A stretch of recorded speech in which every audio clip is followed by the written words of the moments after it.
Hey guys, how's it going? Hey guys, it is your guy and gal GP and JC. Figured we'd jump on here for a little while and see what's what and how's everyone doing, and say hello to our favorite viewers, see what's what, and go from Hey there. guys, it is your guy and gal. Oops, technical glitch. Sorry guys, a little bit of ha ha ha there. So, Give me a second here, guys. There's that. there we go. And give me a minute to share this out. Mm-hmm.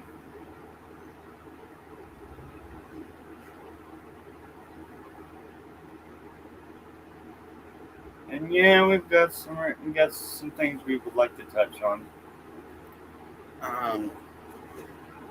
But one of them actually, depending on how a certain person, if they're even paying attention. Hey, how's it going? How's it going? Good evening to you too, or wherever you're from. I mean, if you're another part of the world, good evening. Good morning, wherever. But good morning, good afternoon, good evening, all 9 yards. Want to extend a respectful, honorable, greetings, and hope you enjoy this live and all that. So, yep. No, we've been doing pretty good. We've been just relaxing and spending time with each other. Yep. And schooling with it, and yep. But yeah, if you're new, hit that like, subscribe, whole 9 yards, and not really much of anything actually. We're actually doing pretty good. You missed something special earlier today, which we will be doing an encore on. That's not a problem. We can do that.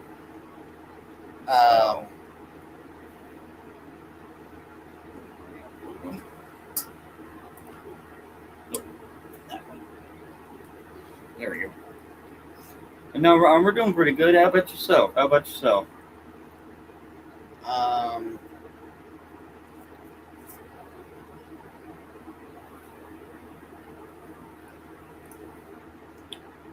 Let's see. I think that should be about it.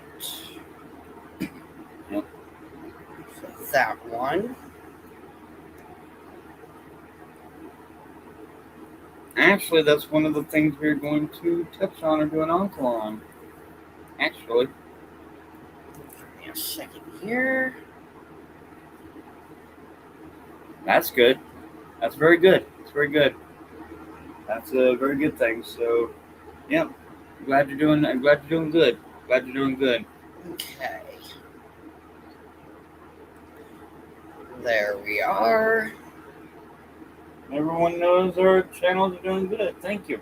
Thank you for the laughy, smiley faces. Wow, we're doing excellent already. Awesome.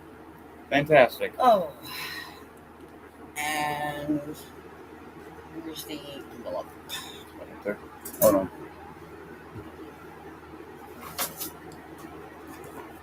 There you go. All right. And this is for those that are just tuning in. Yep. Big shout out to my girl Porch Lore with Devin. And to a big shout out to our overseer, which will remain nameless. We love you. Thank you. Big shout out to you from the bottom of our heart. And if you guys have not already gone over to Porch Lore with Devin, please go over to her YouTube channel and give her a like, a follow, and a big, huge subscribe. And just let her know we said hello. And let her know that Giggle Pickles sent you over there. Tell her we said hello. And for those that have missed earlier today's stream, guess what, y'all? There you go. Official. It is boys. official, boys Official, and guys. girls. Official. It is official. So there you go. So yeah, it is official. We are officially There.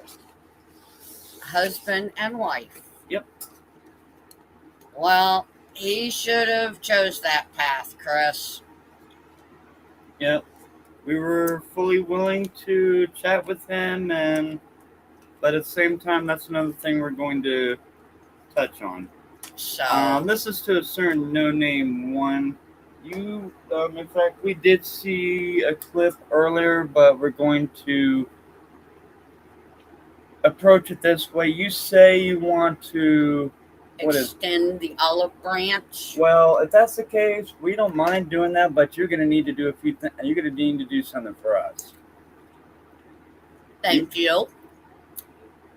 Yep, thank you very much. Number one, you need to admit that you were incorrect and you were off on your game and P's and Q's, whatever you want to call it. Dude, we never threatened anyone. The thing is how, okay, and I'm going to say this on behalf of GP. How would you feel if we were just on here, trying to say happy holidays, whatever, yada, yada, yada, but it actually was a few lives before that, to be honest.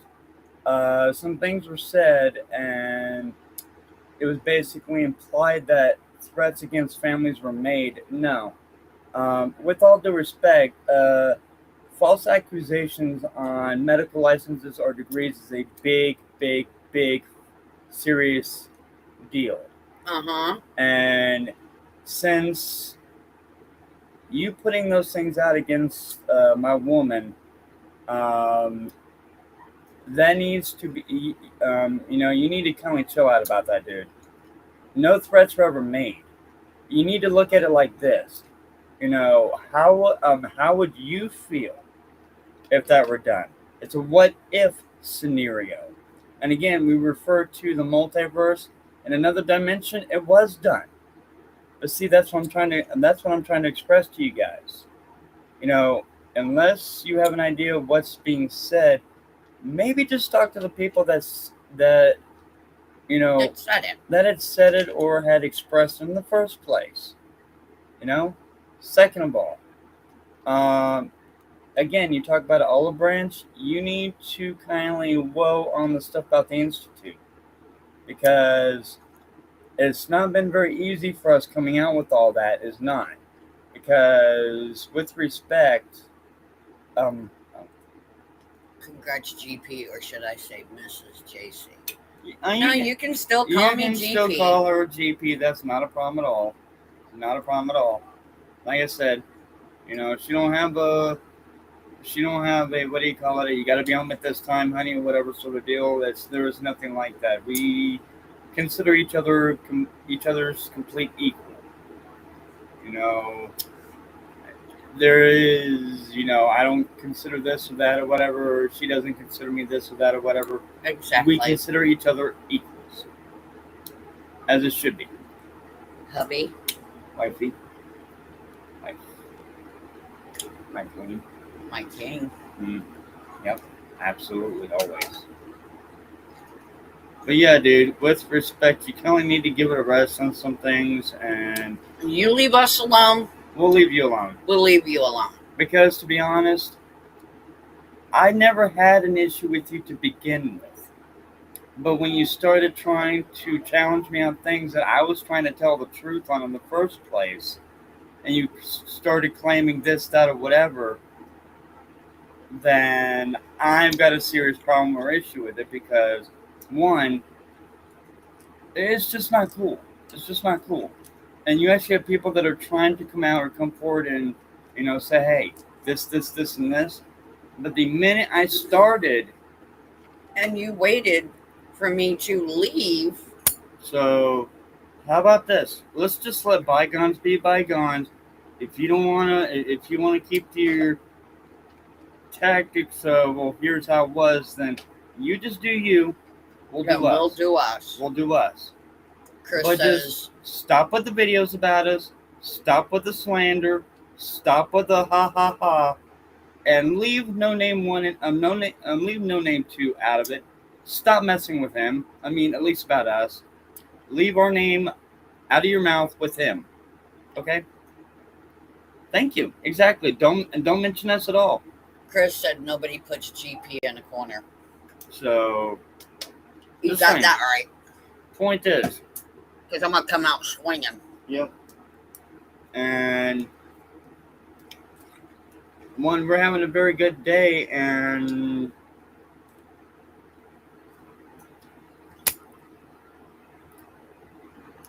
there really is nothing wrong with weed to a point. There is nothing wrong with it. But when you start mixing it with other things is where the problem starts popping up. Yeah. I mean, if you're already in a very weird or testy mood, it could affect you. It could it could cause things to pop off or to basically go in a weird or whatever unpredictable sort of way that it maybe not the best way to go. And I'm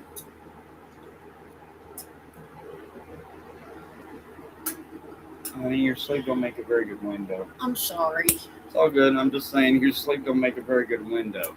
If you need me to put the thing down here, I can if you like. Sure,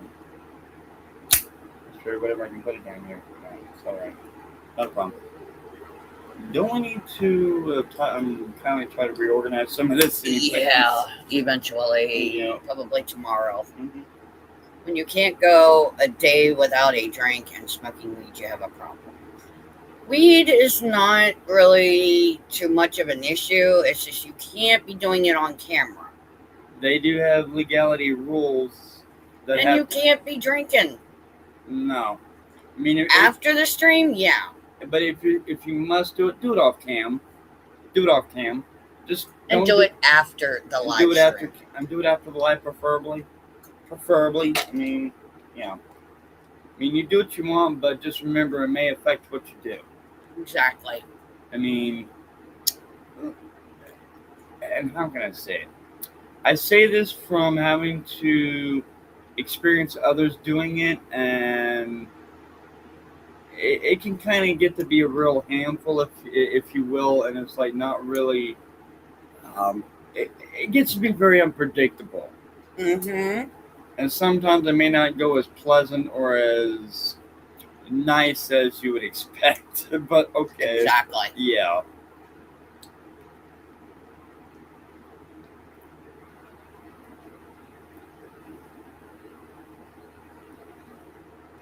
Well, that may be. I have no idea what he actually does in his personal private time, and that's really none of my business, to be honest.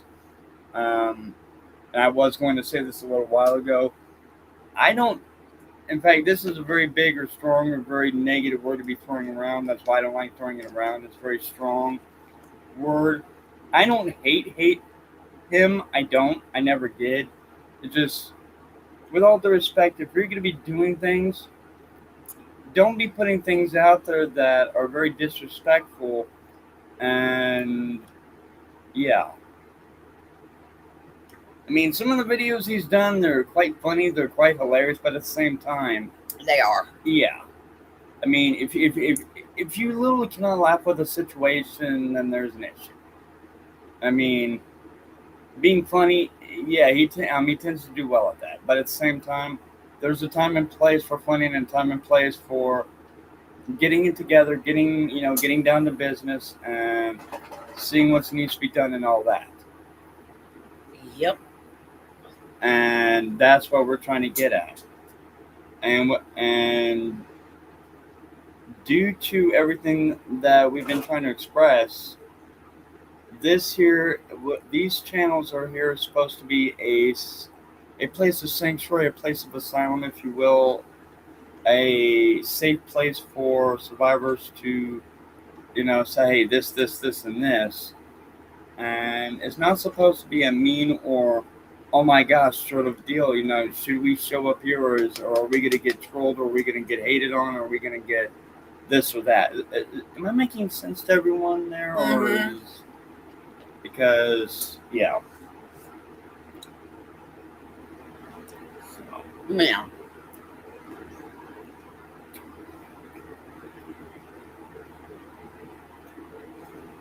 Oh, and we were asked to ask you guys from a certain somebody, and more. I'm thinking he's paying attention. He's probably listening to this one to say. Mm-hmm. He did ask us to give you a message, all of you. The overseer is always watching. And he says a lot of you are hilarious, and a lot of you are, what the fuck is going on with you guys? Yeah. But he did say awesome stream earlier, and like we're saying, and this is to a no name 1 and no name 2. You want to know about the moderator? We've always had a moderator, handler, and the whole thing. So try again, guys. Have fun. So about that being said, joke's on you trying guys. to figure that one out. Joke's on you guys. Always has been. But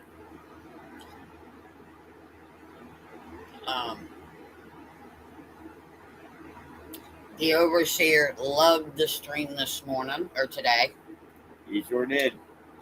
He's been actually enjoying Them. Yeah. every night. In fact, he chimed into the one last night, and he was asking us. I was wondering when you guys were going to tackle all that. Like, well, We try. we try, and we got tied up a little bit. So wait, that came out wrong. Oh shit. Maybe I need. Okay, rewind. Honey, is this gear shift working correctly, or am I doing this right? I don't know. Let me try. All right, chunky butt. No, it's the cat, chunky butt. He's just waking up from his little slumber from earlier. Yeah, from earlier. Huh? Or Ryan Garcia, the boxer. Oh. We're not going to touch on any of them. We wish them the best, but we do have some things we do need to chat with them on, but not now. Not now. Exactly. And much shout out and respect to all of them, because they really do have busy schedules, and we're not going to disturb them on that. Yep. So, yep.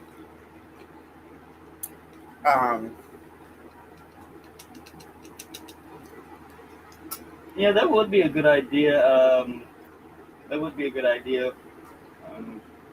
You're saying that we should raise money and set up a survivors center. Center. Yeah. That would be a good idea. I agree with that. That would be an awesome idea. Like a GoFundMe or something like that, or whatever, where they can on our Cash App. Yeah, and just have it to where they can get what they need, and within reason, of course. I mean, obviously, it's going to be kind of difficult from the beginning, but we do our best. Yep. But that I agree with. I do agree with that. Actually, it's as far as I know, there is little to no funding being set aside for survivors of these horrific programs. It needs to be that way. I do agree with that. Yeah, I do too.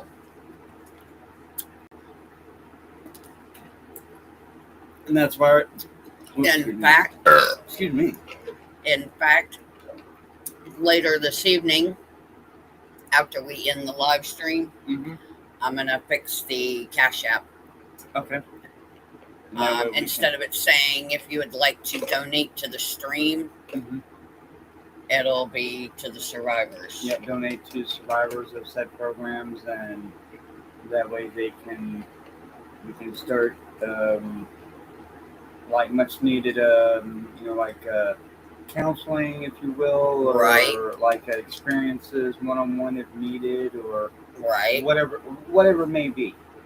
And I agree. I think that really needs to be done, because it's not just us. It's several hundred dozen of us. There's more. There's so many to count. You can't even count them on one hand. Let alone you can't even count them on 100 dozen individuals' hands. It's that many individuals. Exactly. And a lot of them didn't even make it back from the programs. So. And a lot of them are still, would you say, still not even back yet? A lot of them are still having to endure the horrifics and all that bullshit and everything. Yep. So. And we understand exactly what they're going through. We don't know what they're going through, but we understand. So. But yeah, that's an excellent idea. I agree with that. I like that. I definitely do like that. But yeah, if you're new, please hit that like, subscribe, the notification bar. That way, every single time we go live, you'll know.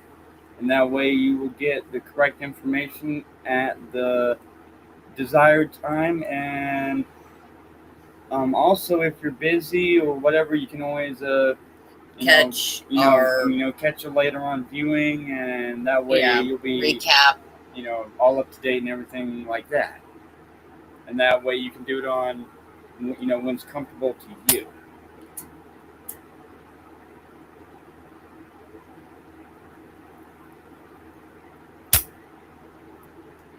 That is the sound of my Zippo. Lighting up a Megar. Yep.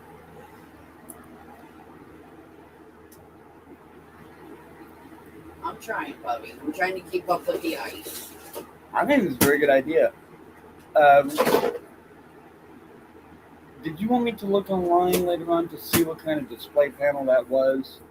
We can. I think he's correct about that. I think when we put that thing to protect it over the display panel, that kind of fried it by accident. Yeah. And that's probably my mistake because, well, when it comes to blankets covering, I was trying to cover that room because it was right. Yeah. But yeah. But yeah, it is a good idea.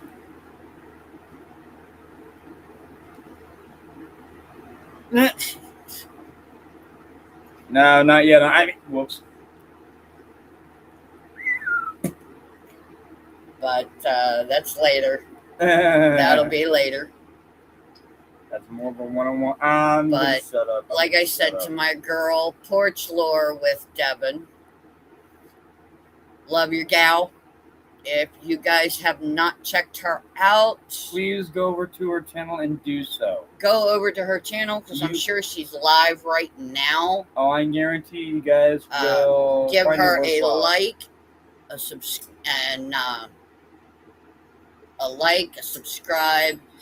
and hit that notification bell because it'll tell you every time she goes live. Let her know that Giggle Pickles sent you.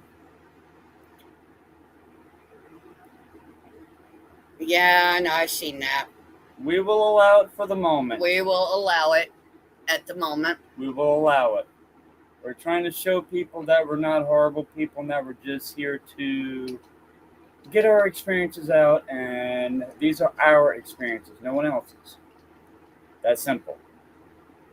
That's all we're trying to do. We're trying to express our experiences and how we grew up and our time at the Institute and so on. Exactly. So.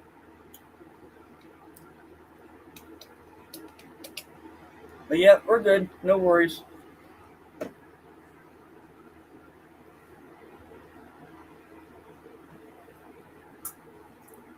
Ooh, that's pretty good. Yeah, I know. Like I said, I'm gonna allow. Moderator, go ahead and allow for the moment. Don't do anything, not just yet. Allow it. Yeah, my alarm did go off. Well, let him. It's fine. We've got nothing. Today was a big day. We got married. Well, if that's what you don't have to leave. You don't have to go anywhere. It's fine. You do not have to leave. It's fine. You don't have to go anywhere if you don't want to. It's fine. Like I said, the moderator is monitoring it, and if I get a little message saying bye-bye, then, well... Then we know. Then we know. That's simple. We're trying to give everyone a fair chance, and, well... But you're good. No worries. So. To be honest, we're not really sure what's okay. what's up. Um, Okay, hang on there. the overseer. Oh, all good still? Okay. Yep. So even he's saying, He's watching. yeah, that's what I figured.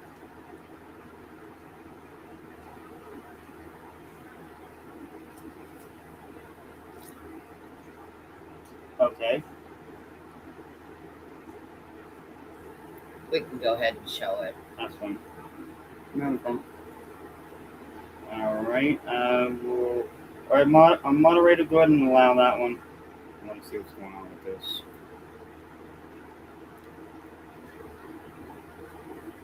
That's fine. That's fine. Well, he's doing what he's doing. We're not. Oh God. Feel better? Yeah. Jeez. Like Sorry, I said, the wolf was coming out. whoops. Yeah. About that, right? Uh-huh. About that later. The strawberry moon's gonna be coming out here soon. I'm not touching. Hey, Gonzo.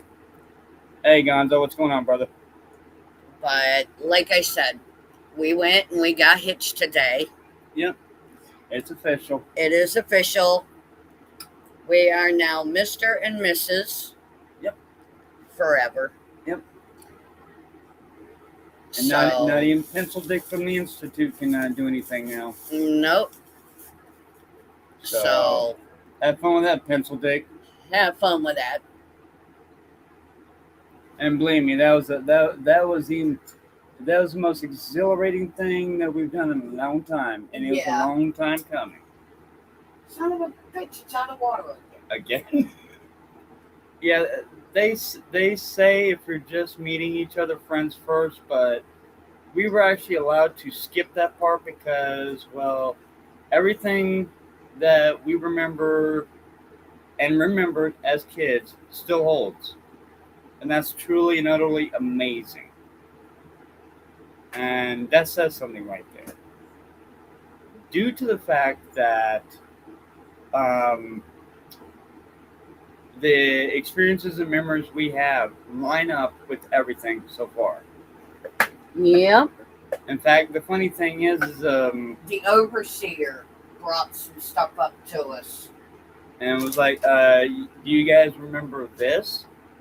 And we're like, what the hell? That was, and they're like, oh, yes. Yes. What would you like for breakfast in the morning? Can we try some of those cinnamon roll pancakes, maybe? The cinnamon rolls? I'd be all right. I'd be okay with that. Okay. Yep. I'd be all right with that. Awesome.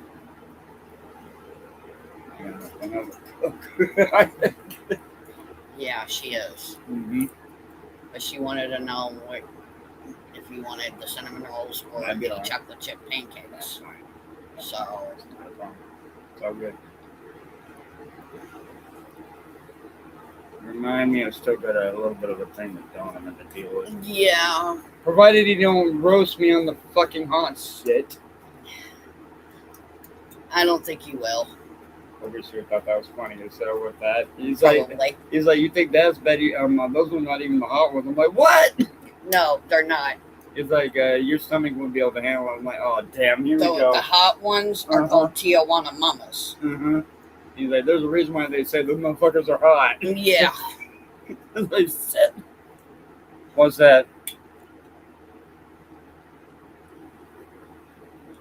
But today's just been an absolute beautiful day. Even though it rained, it was still a beautiful day.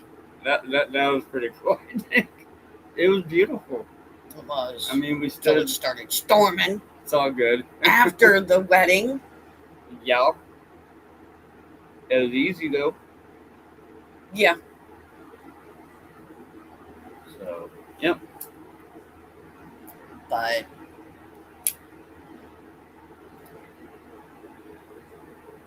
I don't care. We're gonna leave that stuff out of this with respect. Yeah.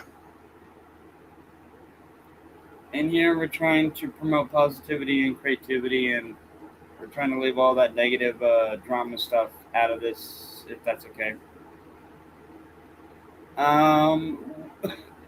I don't know. We was inside the We did get splashed a few times going on. The Oh, vehicle God. did. Yeah, so. While we were in taking care of the marriage license and all of that.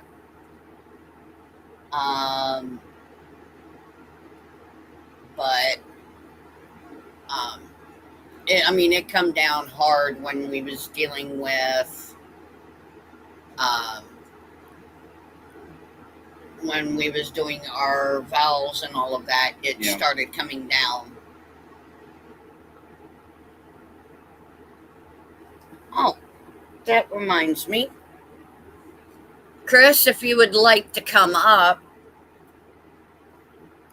give me a second here. If you want to, it's up to you. I will send you the link. Yeah, we're gonna try. We're trying to be a little more polite, if you will, but just keep it polite and honorable, and we'll go with it for now. We've been trying to be very picky and choosy on who we allow up. Actually, we haven't allowed anyone up for a while. Yeah. Just due to the fact of, yeah.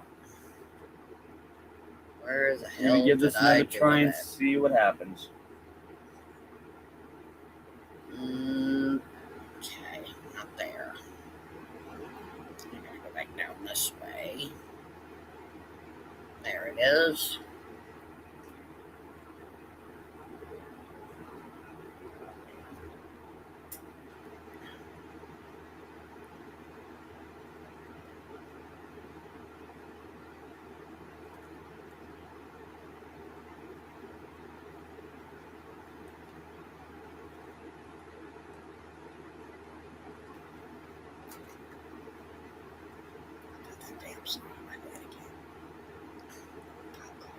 I got that damn song in my head again. I know. You too? Yep. Damn. What is our song here?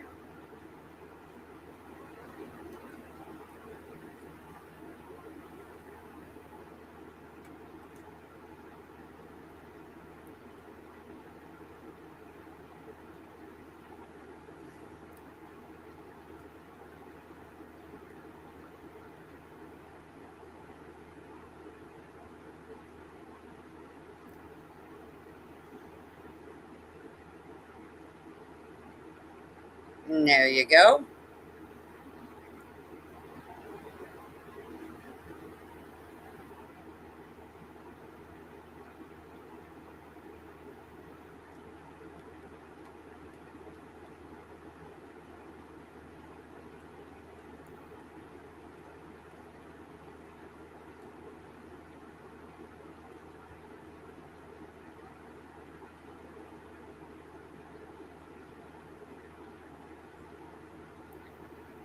There you go, Chris.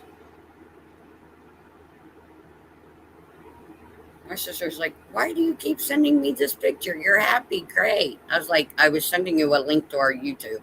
Yep.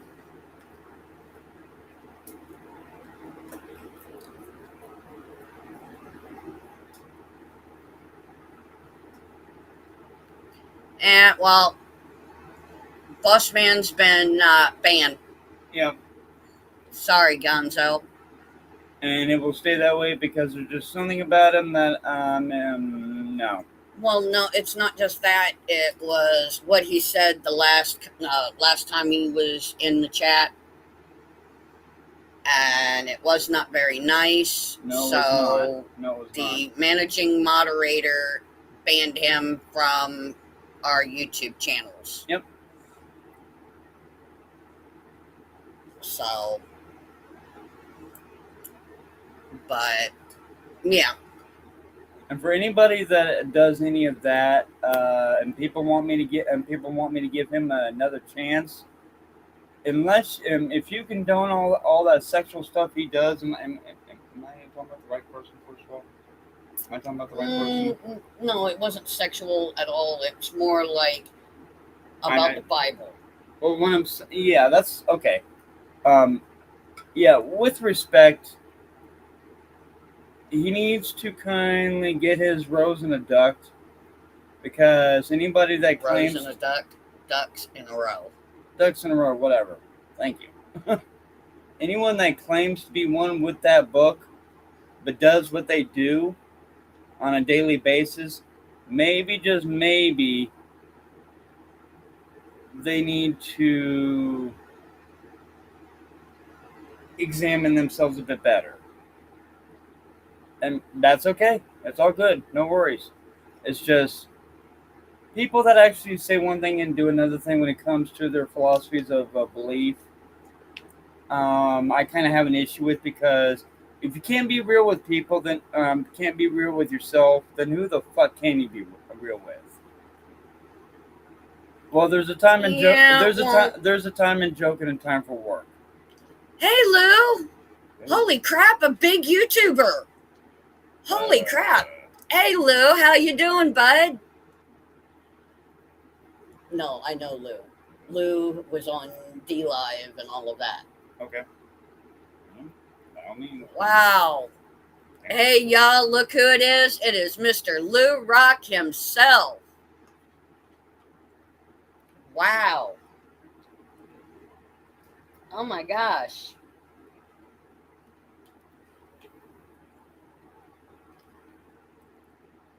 I haven't seen Lou. You sure as hell do, Lou. You sure as hell do. Lou, do you still do the paranormal investigating? Sorry. Do you still do the paranormal investigating?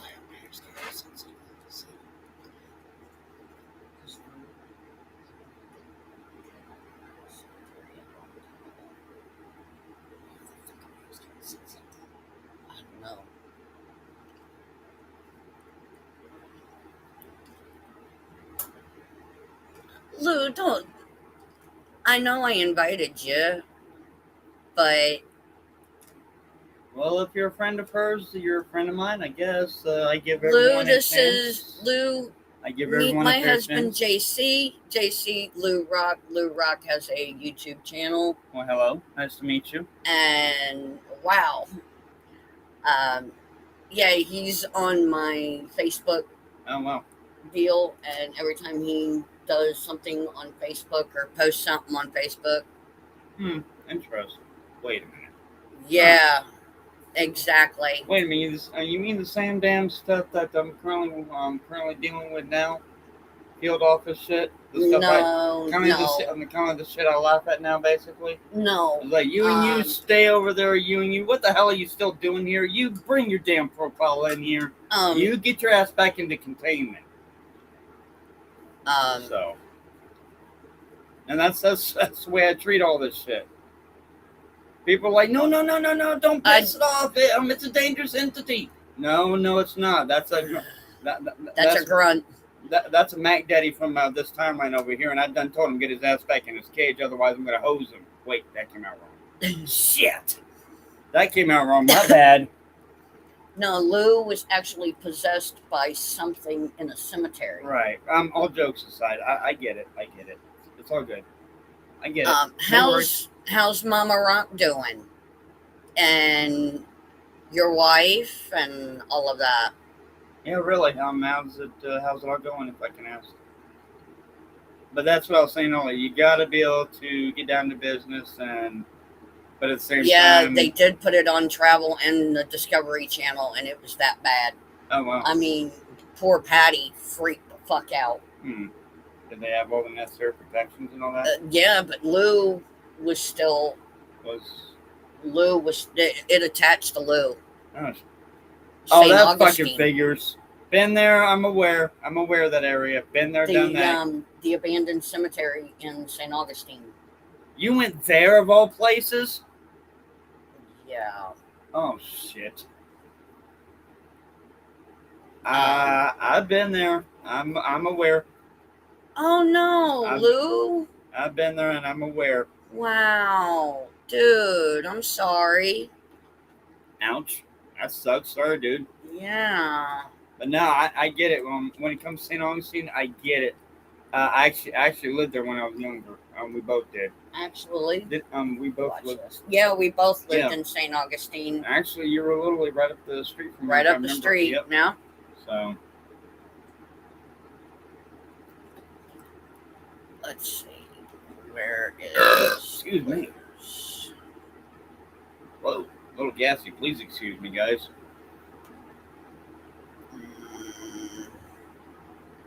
Yeah, I understand that. I get it. I do. Yeah, that would be more of a decontainment issue with the veil between veils being disturbed. I get it. So yeah, I'm well aware of that. It's not a problem. I get it, dude. I do. And no, I'm not trying to mess with you. I'm not joking around at all whatsoever. I actually do respect old agreements with what do you call it, the what do you call it? In other words, the old agreements before the settlers even got here to this country, century old agreements and containment rules and everything. Yeah, I do respect all that. Yes, I do, because it's a big time part of my culture, heritage with Native Americans, along the lines with GP as well too. So right. He was shown a messed up version of the Eden story where Adam was brokenhearted when Lilith left him.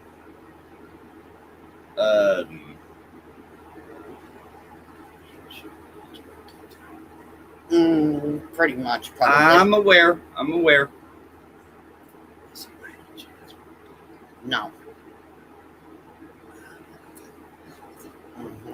Understood. Hey, Lou, I sent you a link if you wanted to come up.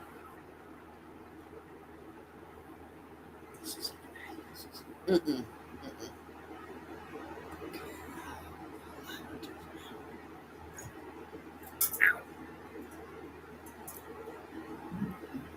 You think I should have gone to the Dollar General earlier and picked up a cushion for Igor so that my right side don't get spring hooked again? Yeah, right. Although I think the fucking security guard of the damn ER a few weeks probably paid the difference. He was laughing his ass off as I was leaving that morning. Uh-huh. But that's beside the point. Whatever. But yeah, if you want to come up, Lou, I sent you a link.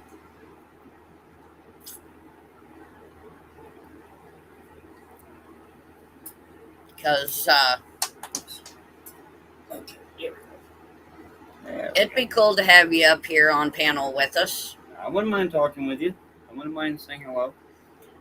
Because we're thinking of doing a meetup at Waverly Hills. If you're interested. Hey, Lou. Hey, Lou. What's up, guys? Been a while since I've seen you, dude. I remember you. We've talked before years ago. D-Live. Hi. Yeah, how you been? Pretty good. Got married. Did that today. Cool. You did that today? Today. Yo, congratulations. And this that is JC. So awesome. This is JC. What's up, brother? Congratulations, bro. Thank you, brother. Thank you. What a fucking day. Excuse my language. I hear you. What a day. What a day to that like, it has been. Just bump into you guys, you know? Hell yeah. I'm a firm believer in things happen for a reason. So me being in your live stream is definitely for a reason. So let me share this out real quick before. All right, go for it. Lou's got like what, thousands of viewers? Oh wow! On YouTube, I've got 25,000. Oh wow! But I've got hundreds of millions of views. Wow! So yeah, and the surprising thing is, it's okay. What got him the tons and tons of viewers that he has was that fucking possession video. Oh wow! But no, I get it. I understand. Have you talked to Patty? Oh wow. Wow. Damn. Ooh. I haven't talked to Patty in a while. Ooh. Ouch. After that event, it seemed like everybody was at each other's throats. It seems Yep. like this person was at that person's throat, this person Yep. was at that person's throat, Yep. and I'm aware. these I'm are aware. people that love each other. Literally, I can't say a bad word Light one of these about up if any it's of the right. people. Yeah, I'm gonna Or light whatever. one of these up if it's Go okay. for it. Go for it. Go for Go it. for All it. right, cool. There's a reason why we got this thing marked as 21 and older, so it's all good. Yeah, if let me see if I could show you here. Do you mind It's all if I good. show you my bedroom? Do it. Go for Let's it. do it. It's all good. All right. So, Oh shit! These- Nice. Oh. Look at Oh his place. baby. Oh baby. Nice. that's my white wedding run. That's Wow. that's the current run that I'm working on.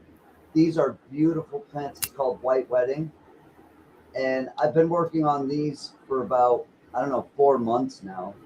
But Oh whoa. over here, this is my veg area. Oh shit! What Oh did I wow. do? Oh, Wow. what did I do? I did something. I touched something.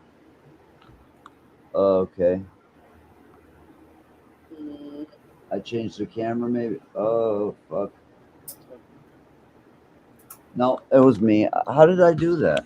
I don't know. I have no idea. Anyways, yeah, those are my lovely ladies. I've never been on this app, so Oh, sorry if I'm Restream. like. Yeah, it's always either been Zoom or StreamYards or.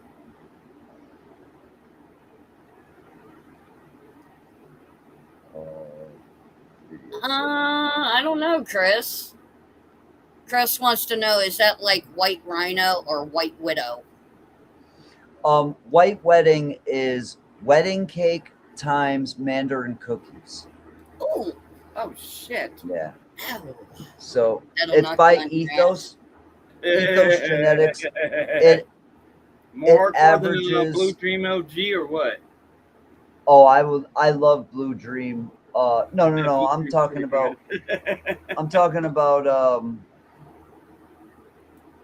what was the other one there? Not Blue Dream. White Wedding. Oh fuck. Well, this is White Wedding, which is wedding cake and Mandarin cookies. But I can't get my fucking. Oh wait, yeah, I can. This over here, this is my veg area. Oh, if I can Oh, get nice. it still. So over here, I have. Sorry, my fucking hands are shaking. So this is my veg area, and I'm trying to get it. I'm hunting for a male so that I can get some pollen, because I'm starting a breeding project. But over here on this side, I have pre-1991 Triangle Kush, which is Platinum Kush, OG, and it's like 3 Kushes. And there's a purple Skittles in there. And then the one I'm most excited about is Bubblegum Kush. And that's an old school strain. And Nice. Oh, wow. so we're gonna cross shit. Bubblegum with this one right here. This is called Nag Champa. And so we're gonna cross this one here with this one here.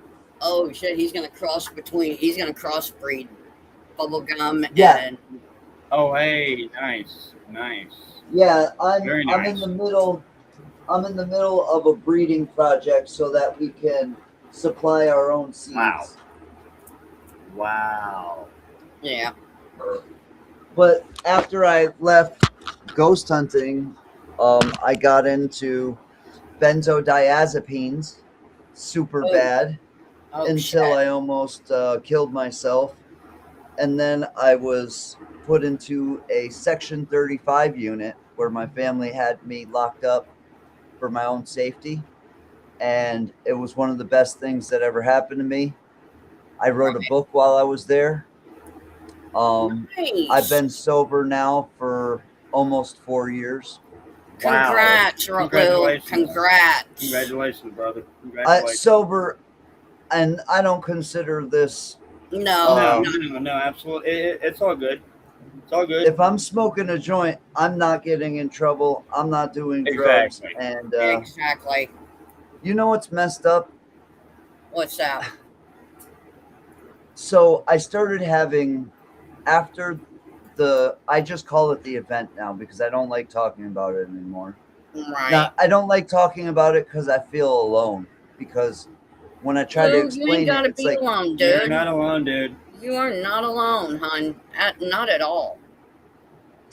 When I try to explain to people, I'm a sensitive. We both are. Try to explain to people this. So this is what happened to me. My hand to God. I swear to God that what I'm about to tell you is 100% true. Oh, I know, Luke. Of course, I watched it, man. I watched it. Well, no, there was no video. There's no video on this. In fact, there was people that are hardened paranormal investigators that left the hotel. They didn't just leave. They left and took all their stuff and left and didn't come back. Like they left the hotel. So when I try to explain to people that, I was just chilling. It was me, Patty's grandson, and a female. And the female said, I have to shave my legs. And then a voice that I've never heard said something in my head, and it said, the reason that females shave is their nature is that of a snake. And I'm like, what the fuck is that supposed to mean? So I said something out loud, and the female, she's a sensitive as well. Well, I end up finding out what she really was. So she brings me into the hotel. She knows something's wrong right away. Then all of a sudden, whatever it was took full control. So whatever it was took control, I could see, but I couldn't control my hands, my legs, anything. It was in control of everything. And so when it started with these words. We are gods. We are gods. We are gods. And it just got louder and louder till it was screaming, we are gods. Yeah. And actually, I think we've experienced that too. At one point in time. Yeah. And so what happens after that is even more insane than anything anybody's ever going to tell you. I'm looking at the female, and I kind of look away for a second. I look back at her, and she's no longer a woman. She's now a snake woman, like a reptilian type being. She has all green eyes. There's no white to the eye. It's all green with a slit. Yep. She's turned into a reptilian. Me and him just went through that a couple of days ago. Had the same thing. Had the same experience. About a week or two ago? Yeah. We had the same thing. Had the same type of experience.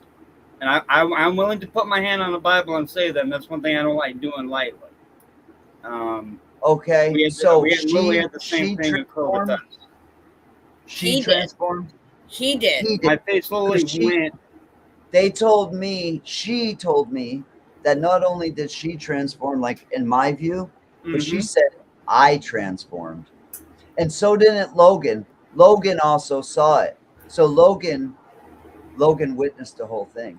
And so I 100% believe you. Did his eyes turn black? What did his eyes look like? Yeah, his eyes turned completely black, and then they were all black, right? Yeah. That's fucking strange, man. What were you guys? Were you guys doing a spirit box? What? I wasn't doing anything. We had just got done doing a live stream, and we were just sitting here discussing things and talking about a meetup that we wanted to do. And I think I laid down for like maybe 5 minutes, I think, or something. You was getting ready to lay down for the night, and all of a sudden, that's what we were. I stayed in because I was tired and I was ready to go to sleep. We went outside to smoke a cigarette, and then shit hit the fan. And it didn't stop. It didn't stop until the fucking sun came up the next day. I thought it was my last day because of all the shit that was happening. And then the interesting thing was, it also happened to a buddy of ours as well too. It also happened to a buddy of ours at the same fucking time. I have a question, and now this question is because I always try to keep an outside perspective of things. So after this happened, I started having things that resembled seizures, where I'd lock up and I wouldn't remember what would happen, but everybody would say, you froze for like a minute and you like came back. So that happened a couple times, and then I ended up going to the hospital for it, and that's when they prescribed the Xanax. So now I'm experiencing what they're saying is panic attacks. Now I'm getting prescribed benzodiazepines on top of being fucked with by demons. My question is, I went all over the place here. My question is, do you think that it's possible that we're not being attacked by demons, that it's this 5G shit attacking our brains? Because I see very big possibility. I see things that are impossible. Me and him. So I have to say, grew up together. Yep. Me and him grew up together. Yep. As kids. Yeah. We ended up in Montauk. Yep. We are actual survivors of that. Yes, we are. We are actual survivors. Isn't that here of in Montauk, Massachusetts, off the coast of Massachusetts? New York. The New York. Yeah, it's off the coast. It's in the ocean. Yeah. Yeah, it's not too far from the Cape, actually, as well. Because you're in New York. You're right off the ocean. Yeah. So but you guys were in the actually program. A buddy of ours goes with the most 420. So maybe Lou Rock could meet us at Waverly Hills. Chris, I don't think he's going to get into that no more. I don't partake in places that have had extreme tragedies. And that's exactly. We get that. We understand perfectly. That's not a problem. That's fine. Not a problem at all. I would rather just come and hang out with you guys. That's okay. What we was planning was to do like a meetup. Yeah. Yeah, and I love history. Like if it's something that's historic. For $75, we were gonna have each person pay for their ticket on my Cash App, and we was gonna get everybody's tickets to go. Yep. Yep. And that way we knew how many people were coming. We were just gonna get like a whole bunch of like, let's say we was going to do the meetup, and then we was going to have like a guided tour, afterwards, like a cookout afterwards or before. Sit and eat or whatever they want to do. We tried to do that a couple times, and the logistics. And we're even gonna have a somebody can't show up. Too, so. We've got an EMT on standby. So. Plus, I got my. Where's that at? Waverly? It's in Louisville, Kentucky. It's that's Waverly. Yeah. The old Waverly Hills Sanatorium. Yeah. See, I don't want to go to any more. That's okay. That's fine. That's fine. Yeah. What we was thinking, what Chris was mentioning was, when we all do this meetup, if you come. Everybody's going to go, oh, my God, it's Lou Rock. Yeah, really. He's a big YouTuber. And like I did. Maybe I used to be, but not Lou, anymore. you're still a big name, man. You're still a big name. I was making really good money. Yeah, and you was. I was doing well. And I'll tell you what. You know what that money was for? That money was, the more souls that I brought into the shit, the more I was rewarded. The more I tricked and fooled people, the more I was rewarded. Yeah. And it was almost silly. Why? It was almost silly because it was a trick. Pretty much. That's what YouTube is. You want to get famous? I'll tell you how to get famous. bring more people into evil, bring more people into using spirit boxes, and make them think it's fake. That's the number one thing to do. Fake a lot of stuff so that people think that it's all fake, because you see these big time YouTubers that love to do this fakery. But There's a couple of guys that I you know watch. what the fakery does? The fakery is actually, it brings in the masses. and it's another trick of the devil to bring in the young ones, to make, and then it's a psychological trick to make people think that this is all just fun and games. It's fun and games to go ghost hunting. It's not Fun and games until one of your group gets totally possessed and kills 3 people on the fucking team, and then he wakes up and he's stuck with a murder charge because he doesn't even know what the fuck happened. Or they end up disappearing permanently. I was one of the last people. It was me, James the Fam, and Yasko that visited the Warren Museum, and we visited. Oh, shit. And Tony Sparrow was there. Dan Rivera was there. Dan Rivera was the handler for Annabelle, and so this was one of the last. Oh damn! Yeah, this was one of the last. Shit. Annabelle doll. Not only was it the Annabelle doll, but it was their home. This was the Ed and Lorraine Warren's home, where at their home they used to keep the doll there. So their son-in-law took over their home when they passed away. Yep. And so their son-in-law used to keep this stuff protected. And I sat and talked with him at length, where he's like, listen, I could make millions out of this place if I ran it like Disneyland, but people would get hurt. So what ends up happening is, shortly after that, Dan Rivera, the handler of Annabelle, is found dead with Annabelle right next to him. So, oh shit!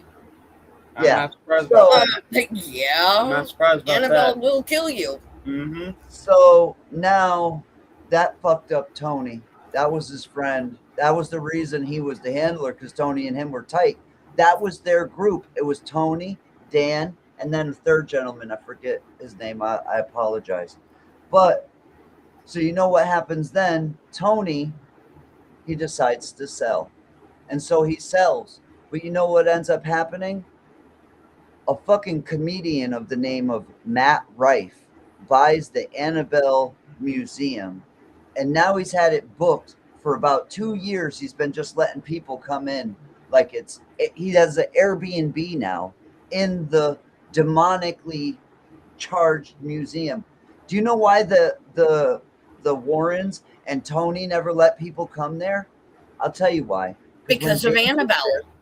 Listen, when James was there, I'm cameramanning for James, right? Because James is blind, Yeah. and he wanted some help.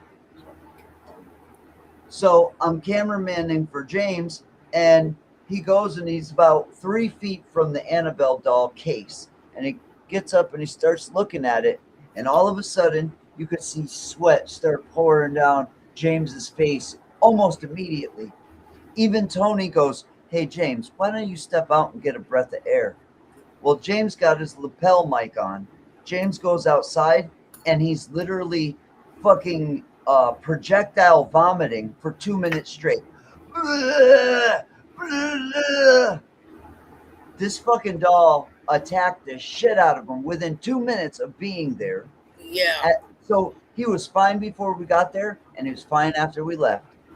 So we sat and talked at length about, if he wanted money, he could exploit this shit through the roof for money. He doesn't need money. He's had money for a long, long time. Yeah, he has. This last thing really put a lot of shit on him, so he ended up selling. But what happens now? The Warrens collected that stuff over 40 years. There's effigies in there with human bones. There's human skulls in there. There's demonic things from literal satanic things that were busted by the FBI. There's so much stuff in there, and now it's pretty much just being released, and it's crazy. Yeah. That's fucking nuts. Yeah. Where are you guys from? Me, originally, I'm from Indiana, but Well, where are you at now? I'm in Kentucky. Oh shit. I'm in Massachusetts. It's pretty far away. I've only been here in Kentucky for a couple months. Where'd you come from before that? Huh? Do what? Where'd you come from before Kentucky? Virginia. Virginia? That's cool. My boy Ghost Mafia was from Virginia. Yeah. Did you know Ghost Mafia? He passed. Yeah. Yeah. Yeah, one of my he came up cool on friends. Mr. B's channel. We used to do a show together, me and Ghost. Yeah. It was called Question Everything. It was a conspiracy show. You and your ex and... No, she wasn't really part of it. She just kind of came along. And she just tagged along. Stuff. Yeah, she was just a tag along. Yeah, I used to help Ghost out a lot when he went to cash out. Yeah. He'd be like 100 lemons short on D Live. Mm-hmm. And I would have it and I would send it to him. That's cool. So, it was me, Ghost. I got a question for you. The guy that used to drive truck. If it's all right, Ghost Dog. People that are sensitives, I noticed lately that they tend to take on a lot of the, what do you call it? The sensitives, they take on a lot of the, help me out here a little bit. Responsibilities? Not just responsibilities, of course, responsibilities, but there's also like the health issues and yeah. Yes. Yeah, because interesting thing is I noticed that with each and every a lot of these occurrences, it will literally drain either GP or myself or both of us, and it's like, whoa, okay. Oh my gosh. I have something for you guys that you need to do. And you can take my advice with a grain of salt, but I'll tell you what, it's made, okay, so a few months ago, my stomach would be distended out to here, right? Yep. So my stomach has gone back to pretty much flat where it should be, okay? Yep. That's number one. So I remember when you was like that. I did a parasite cleanse, which is black walnut extract, clove oil, and wormwood. And then you use a binder, fulvic acid, on top of that. Now, I have about 6 family members that are dying from these turbo cancers because they took the shot. Wow. Oh, wow. And so I've been studying this guy, Dr. Thomas Lodi. He quit his practice. Why does that name sound familiar? Because he's on YouTube and he cures people of cancer. And he's very, very smart. And a lot of people listen to him. Yeah. So when I started listening more along the lines of Institute. Yeah. Oh, probably. He's a doctor. He's a doctor. And so he's a doctor that worked on the most famous people in Hollywood. Mm-hmm. And he was curing them, and he found that he was curing them, and then the rest of the world was dying. And so he quit his practice to go and heal people, to stop practicing and to become a healer. And so I've got all these family members that took the shot that are dealing with this. So I started studying different ways to try to help them, because chemotherapy is literally mustard gas. They just put mustard gas into your body. Oh, wow. If you go to your doctor, if you're ever told to take chemo, just ask the doctor, what is this? What is it actually made of? And you know what you'll get for an answer? It's FDA approved. You will not get an answer of what's inside of it. That I'm not surprised about. Yeah. Because they don't know. Because it comes from the Department of Defense. It's fucking mustard gas. And the whole thing is, it kills everything, including your organs, your brain, your eyes, your everything. And if you survive, you have a very strong body. You're lucky. That's not the way to cure cancer. They're finding that ivermectin and these different antiparasitics are curing like 8 different kinds of cancer. So I've got 3 different family members that have One of the literally leading took compounds cancer. in tobacco ever make them. It's Yes, not tobacco and and marijuana also. See, people thought that weed was a cure for cancer, but see, weed does this. When you smoke weed, what happens? You get all stoned and you get lazy and chill, right? Well, that's what happens to the parasites. They get all stoned and lazy and chill. yeah, So you know. it slows the progression, or it's called when they split, the mitosis, when they actually split into Yeah. more parasites. So I do this first parasite cleanse. The first one I did it without a binder, and I got rid of all these parasites, but I got extremely sick because when they were coming out of me, they were shooting off all their eggs, and then all of their bodies were breaking up in my body, and I had no way to deal with it other than I got really, really sick.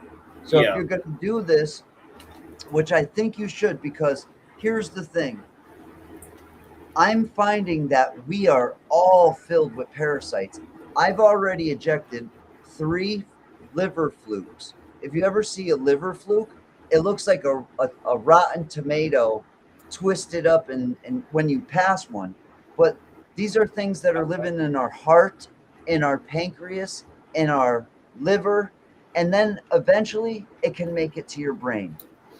And so, and then I've passed tapeworm, so I know I had tapeworm in the gut.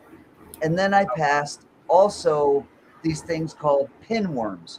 And pinworms just come out looking like mucus, because what happens is they die and they come out through your digestive tract, and you almost digest them. They come out not like the liver flukes. The liver flukes will come out and you'll see the whole fucking thing.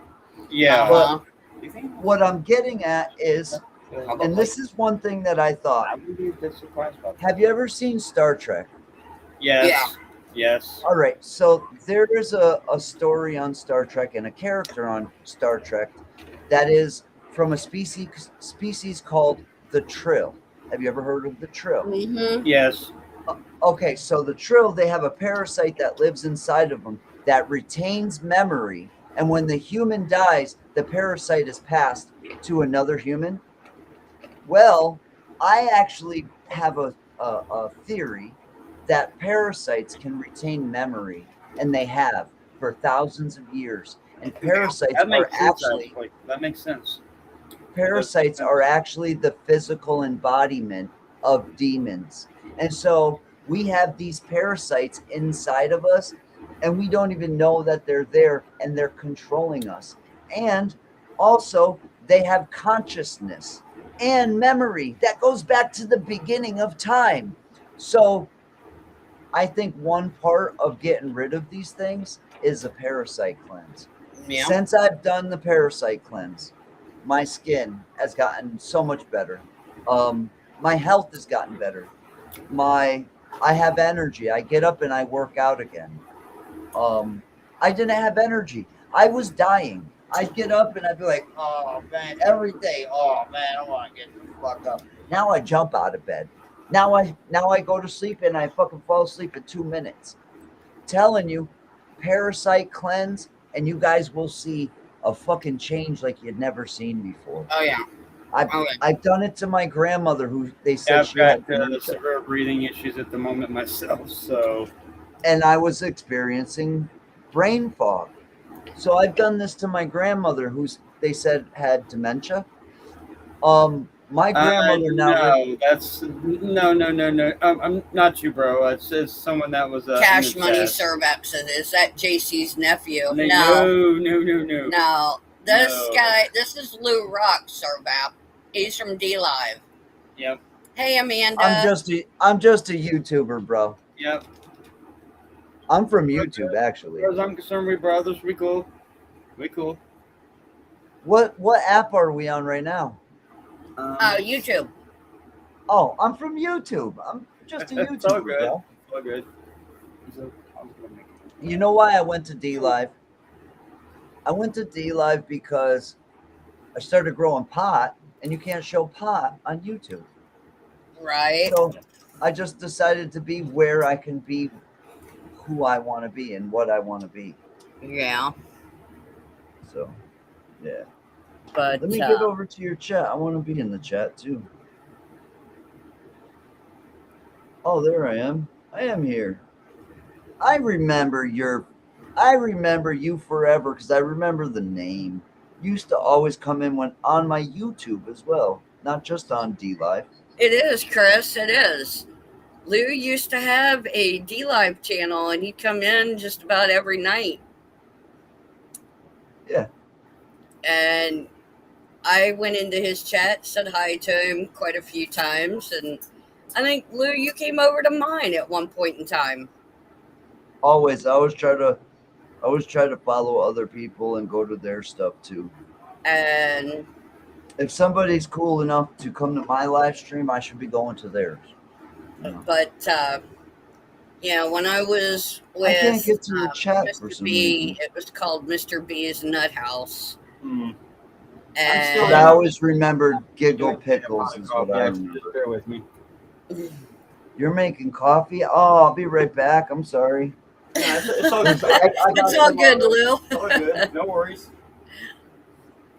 All good. But yeah, Lou used to go on quite a bit on D Live when it was back in 2019.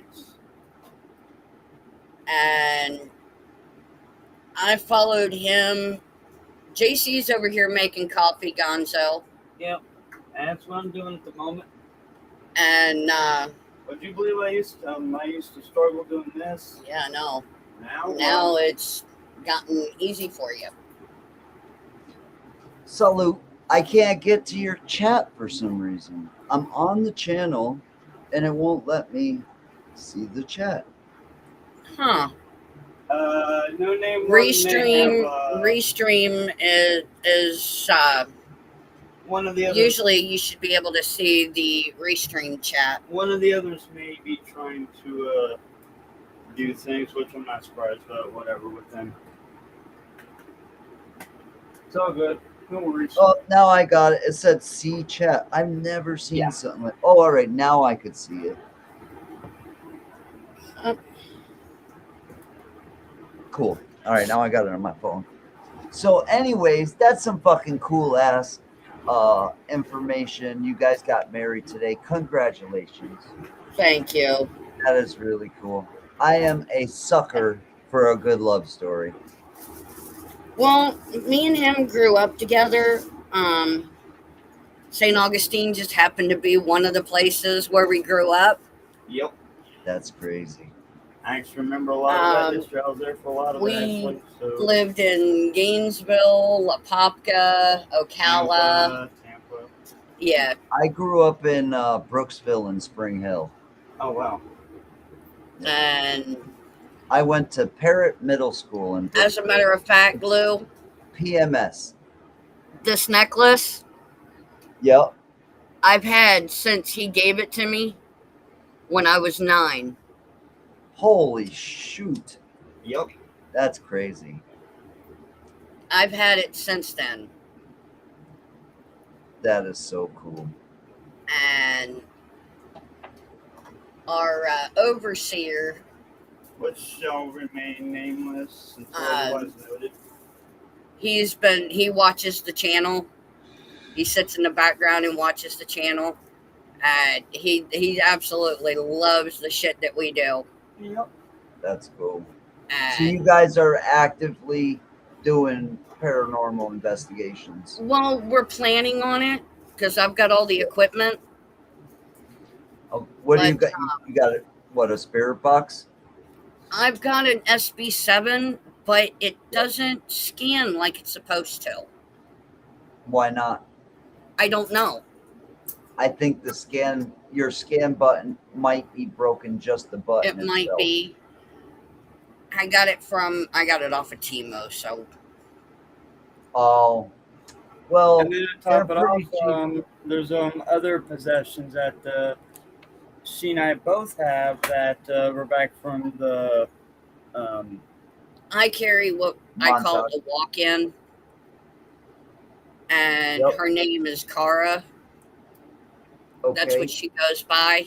I don't Are dare you say sure her full that name you didn't? because No, we will not. All right. So after this happened to me, right?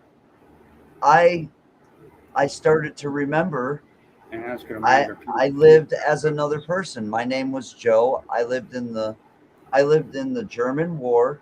I met an American woman. Her name was Elizabeth. I was madly in love with her. I used to wear white t-shirts and roll my cigarettes in my like shoulder and keep Fonzie them on here. Happy Days. Yep. Yep. And I was in the Navy. I was a Navy guy. And I started remembering all this after that event. So are you Yep, sure you didn't live her life? I Because probably did. I think that what we think of as our consciousness is a shared thing. Like Keep in there's mind not also. Sorry. there's not many different consciousnesses. Like there's not Louis and then you and him. There's just one and we share it. Well, Kara is a walk-in, and she's buried. She's buried at King's Baptist Cemetery Yep. in Louisville, Kentucky. Actually, Bardstown, Kentucky. And when did you start talking to her? I've always had her with me. Always. She's always been the Giggle Pickles mouthpiece when needed to. And but then there are my altars, which are Okay. My medical, which is she's the CNA, Deanna, and she also cooks the fuck out of some food. Yep. Then I've got Donovan, who is the fucking mechanic. Yep. He's a badass when it comes to vehicles. Then I've got Grace. She does research and development. Mm-hmm. Wow. And then there is Jenny, who does my technical stuff, my computer stuff, and all of that. And So Carl would be attached to some by the names of, which is also a walk-in, Drew. yeah, he's got his walk-in Drew. Mm-hmm. Then there's also Yosino. Hopefully I'm not butchering that. He would be the cybernetics part. He would be a alter. Yeah.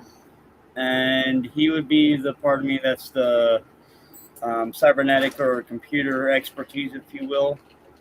Although he's actually not in as much as I'd like to be in. He pops in more so when he's either not doing a jump, as they call it, a dimension jump, and that's a whole nother story or a whole nother. No, you're not. deal. You're actually talking to somebody who's a little bit, just a little bit. I know what you're talking about, kind of. Okay, all right. So consciousness, But consciousness itself, when we start to travel to other universes, at a certain point, we're gonna figure out that instead of building this big old giant ship to get to the next star, we could just send our consciousness and almost an instant. Yep. Boom. Yeah. So we don't need spaceships. Nope. We are the spaceship. And then we got Yoshino. Yep. He's got Yoshino. Where is which he is from? He is more so of a. I'm thinking either Italian or Greek. He's Greek. Yeah. Boy, the name yeah, Yoshino is like, where'd that come from? It's some pronunciation of a Greek pronunciation, if you will. I'm still working on all the pronunciations, if you will, and boy, does he butcher the shit out of me or roast the shit out of me on it. Every single time he does it. He would be more along the lines of his ship, which I'm not actually. That name he's could not be, actually giving me the name to. That name could be Brazilian. It's possible. It's a possible Brazilian name. Very possible. I'm not sure, to be honest. I just looked up where is the name Josino usually from, and it says Brazil. Okay. Yeah. Well then, okay. Wow. Okay. All right. All right. Fascinating. All right. But I know Italian guys named Jose, so it's a Yeah. weird world. Exactly. Yeah. Exactly. Yeah. And I'm going to make a comment to all the viewers and to all the ones that are out there trying to do whatever. See, guys, with how we're doing with Lou here, is it okay if I call you Lou? That's my name. Yep. He's been very cool. He's been very respectful. He's been very awesome with everything he's been He knows discussing. a lot about this shit, guys. And if you guys would just have the same respect and honor that Lou here does, you'd get a lot further with us. Yeah. A lot further. And I just want to give you a big shout out, brother, for everything that you're, everything that we're discussing. He's got Well, thank you for having me up here. Well, yeah, exactly. Thank you very much for coming out. Thank you very much for coming out, actually. Yep, there's also Casey that's from the what we would like to refer to as the SCP universe. He's more so What does SCP stand for? Secure, Contain, Protect. Huh. Okay. Yep. And it's a. I think we're gonna be talking at length, us guys, because I have so many questions. Yeah, that's perfectly okay. I have so many questions that nobody. You know what? You guys are the first people I feel comfortable talking to. Like I feel like we appreciate that. Thank you. All right, for one, how the fuck do I end up in a YouTube live stream randomly? It's very odd that I'm here, is what I'm saying. Something brought me here. It was not exactly. God brings people into your life for a reason, there, Lou. Exactly. I was over. I'm on another live stream app. I was over on that app. I'm not even going to mention because I don't like it. I was over there, and I end up here in this live stream. It's very odd. Excuse me just a second, guys. Hang on, Lou. He's going to go catch our coffee maker. It's starting to overflow. It's starting to get a bit of an attitude again. Here. Use that if you have to. That's okay. Yep, that's your. So I've been having dreams where a couple years ago I started having lucid dreams and taking control of my dreams. Now I go to places in my dreams. Like you guys were just explaining another universe. And I've been going to places that I have no clue where the fuck I'm at. It's some crazy fucking shit. All right, so I started lucid dreaming, and then the first couple dreams I started I'd have a nightmare and I'd destroy the demons that were following me, and then I'd find out that I was in charge and I started flying and shit. But then, so one night I'm in a dream and I noticed I'm dreaming, and I'm like, yo, you're dreaming. So I went back to my room and I lay down to wake up, which is funny. Right. And I had a room. So I had to go to my own room. That's the thing that makes me think, like, are you actually in a dream or another place? Because I had to go to my room, lay down in the bed, and I lay down in the bed and I'm telling myself to wake up. And so I wake up, and I wake up like 3 times in different places. And I know that I'm still dreaming. And I'm like, wait, something's wrong here. Then finally I wake up in another place, and I wake up and I'm in a bed, and I'm just sitting there. There's 2 women there, and I'm just sitting there and I'm staring. And one of the women is looking at me and she goes, do they wake up? And she says, no, they never wake up. And she says, this one just woke up. I'm looking at him right now. And the other one turns around and she's like, holy shit, he is up. And they're looking for some kind of like needle to stab me with. They get it. You were in the 2040-60. They get it. They stabbed me and put me back to sleep. And that was it. That was the end of it. What is that? Yep. It's called the 2040-60. where they will. Hold on just a second. Let me finish this up, and I'll get. Yeah, right he'll explain it to you because he can explain it better than I can. The woman was, And and believe I it or not, was, I it was think as it's real as done I'm by sitting something with you like right now. And the woman said, he's awake. And the other one said, they don't wake up. And she said, this one is definitely awake. And then the woman turned around and she said, and she was telling her to get something. And I'm like, no, don't get the whatever the fuck. I don't want whatever the fuck. And then the lady comes, but I'm strapped to the bed. So they come and they put the stuff in, and then I was gone. I woke up here. Yep, that's the 20/40/60. Basically, what they will do, and just bear with You me. were actually in a regen bed. Yep. What is And that? A regeneration? It's a regeneration. They have several versions. Regeneration hospital bed. Okay. Yep. They're actually referred to as holographic regeneration beds, if you will. Yeah. As long as they have your genetic profile on file, if you will, they can usually regenerate you. And there also has to be brain activity as well, too. So, Okay. So what was happening to me? I died, or what happened? Usually if that occurs is one of several things. One, they either send you, they will put you on either what they like to refer to as a 20 year, 40 year, 60 year, or 80 years, sometimes being all the way up to 100. And what it is they will grab you. This is how they did it with the old ones. Now, well, if you're the newer, like the younger kids and everything, like here in the now, it's a lot easier to do it with them. But with us, like our age and everything, It's a little bit harder. That's for the unmarked government vehicles, or the vehicles as they call them, the white unmarked vans or whatever with the black bumpers come into play. Okay. We were grabbed from the Children's Ranch just past 11:30. But what is the 20/40/60? I'm getting to that. I'm sorry, just a second. I'm fucking really captivated right now. I'm sorry.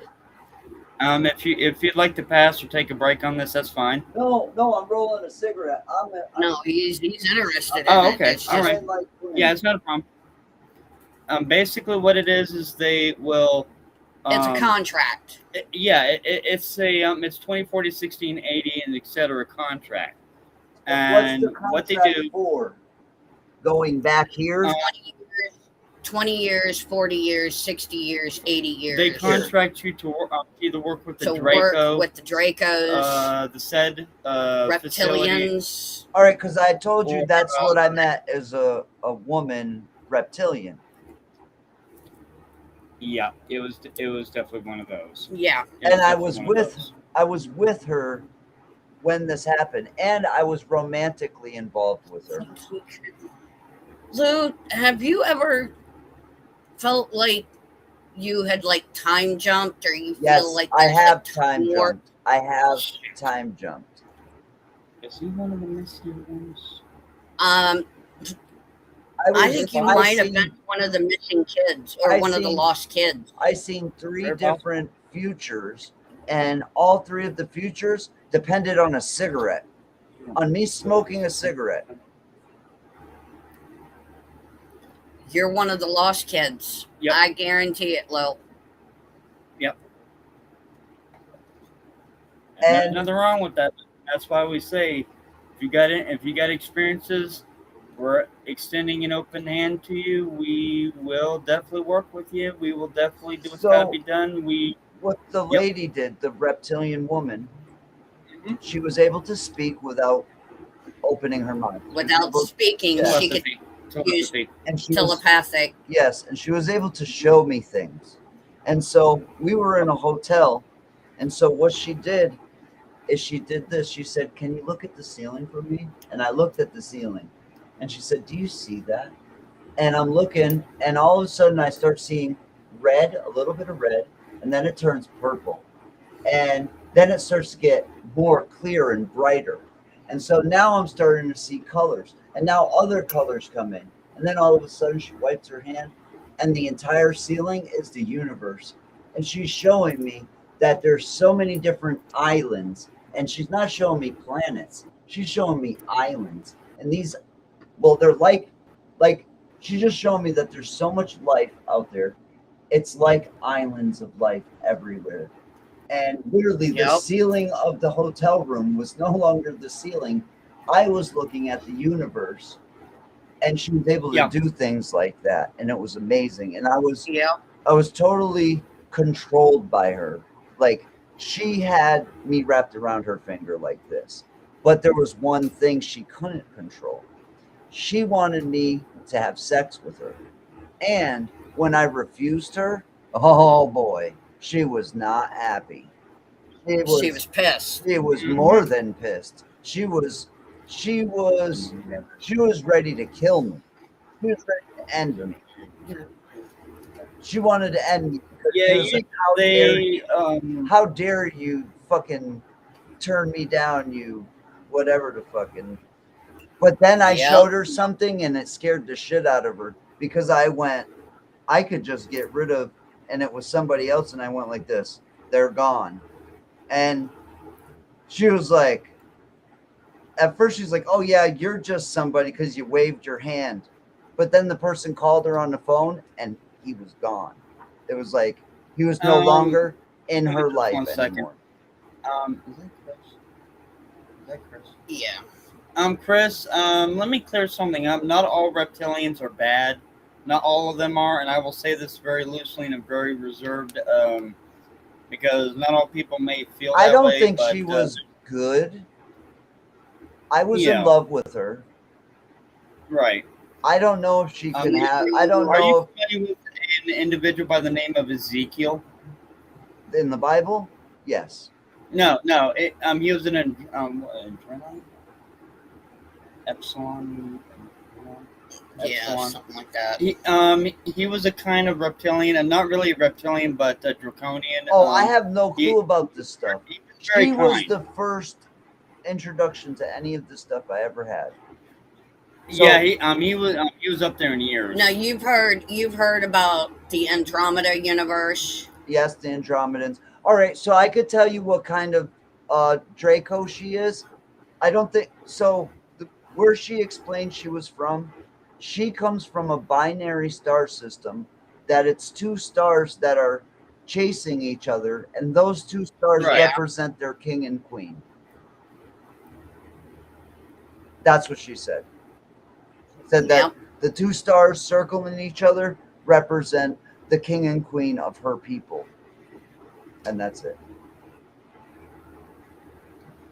It's a never-ending dance, and they're not they're not forced away from each other, and they're also not ever allowed to get fully close to each other. Together. Yeah. But it's a there's a thing that they're just dancing, require, pretty free will. much. Yeah, free will, exactly. Yep. But yeah, definitely. So I do believe she was after. I do believe she was after. She was after my seed. She was after DNA, and I do believe she got pregnant. And I don't think they take as long to give birth because she disappeared for like a couple months, and then it was over with. Like they took the kid. The kid's gone, and that fucked me up. Like getting a kid stolen from me, and no, you know what? You guys are the first people that I have been able to talk to at all. I haven't even been able. So I don't know if you guys will be able to understand this, but I haven't even been able to get into detail because most people are lost on the first detail. They're totally gone and they don't know what the fuck you're talking. You're in another universe to them. Yep. We're very. I mean, we're not experts on it by no means, but we're very familiar with. But you are familiar with it because you've been through it. You can't know we it. We are familiar with everything that's going on. Yeah. You cannot be familiar with it till you've been through it. And another thing is, it is a very lonely place, man. It is. I've tried to kill myself. Actually, when we were younger, Lou, we were actually walking on the beaches of Andromeda. Mm-hmm. And that was right after we had sat around a campfire, and there was a portal that led us directly to it. Yep. And me and him ended up on the beach and was walking down the beach and found this little you can call it a meadow of flowers. Yep. And we walked over to there, and he got down on one knee and proposed to me right there. Yep. That's cool. When we were younger. That's And the awesome. only thing that came out of my mouth was to the moon and back, to the end of time. Always, baby, always. And that's why we comment. And that's the last thing we say to each other at night. Yep. There was a saying that I had with her, and it was 1 second or 1,000 years. Whether it doesn't matter if we're together for 1 second or 1,000 years, because time doesn't exist anyways. So no, it does not. It does not. Whether we're together for 1 second or 1,000 years, we'll always have that time. And see, we're not together right now, but here's the thing: we've been together in many, many, many, many different lifetimes. And what I had seen is it always turns out bad, right? We have this whirlwind love, and then it always turns out so fucking bad. And that's just life. One of us ends up dying. The other one ends up, like, something always ends up happening.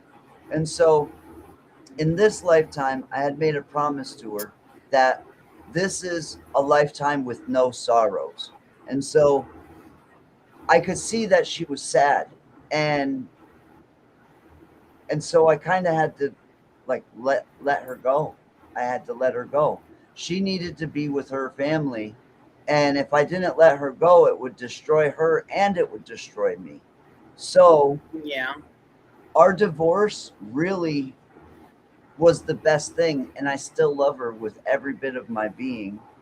And I wrote a song about it. I actually wrote a song about it. And it's... oh, wow. I'm still madly in love with her. And here's the thing. The song's called Any Form. And the song, it says, I love her in any form she's in. What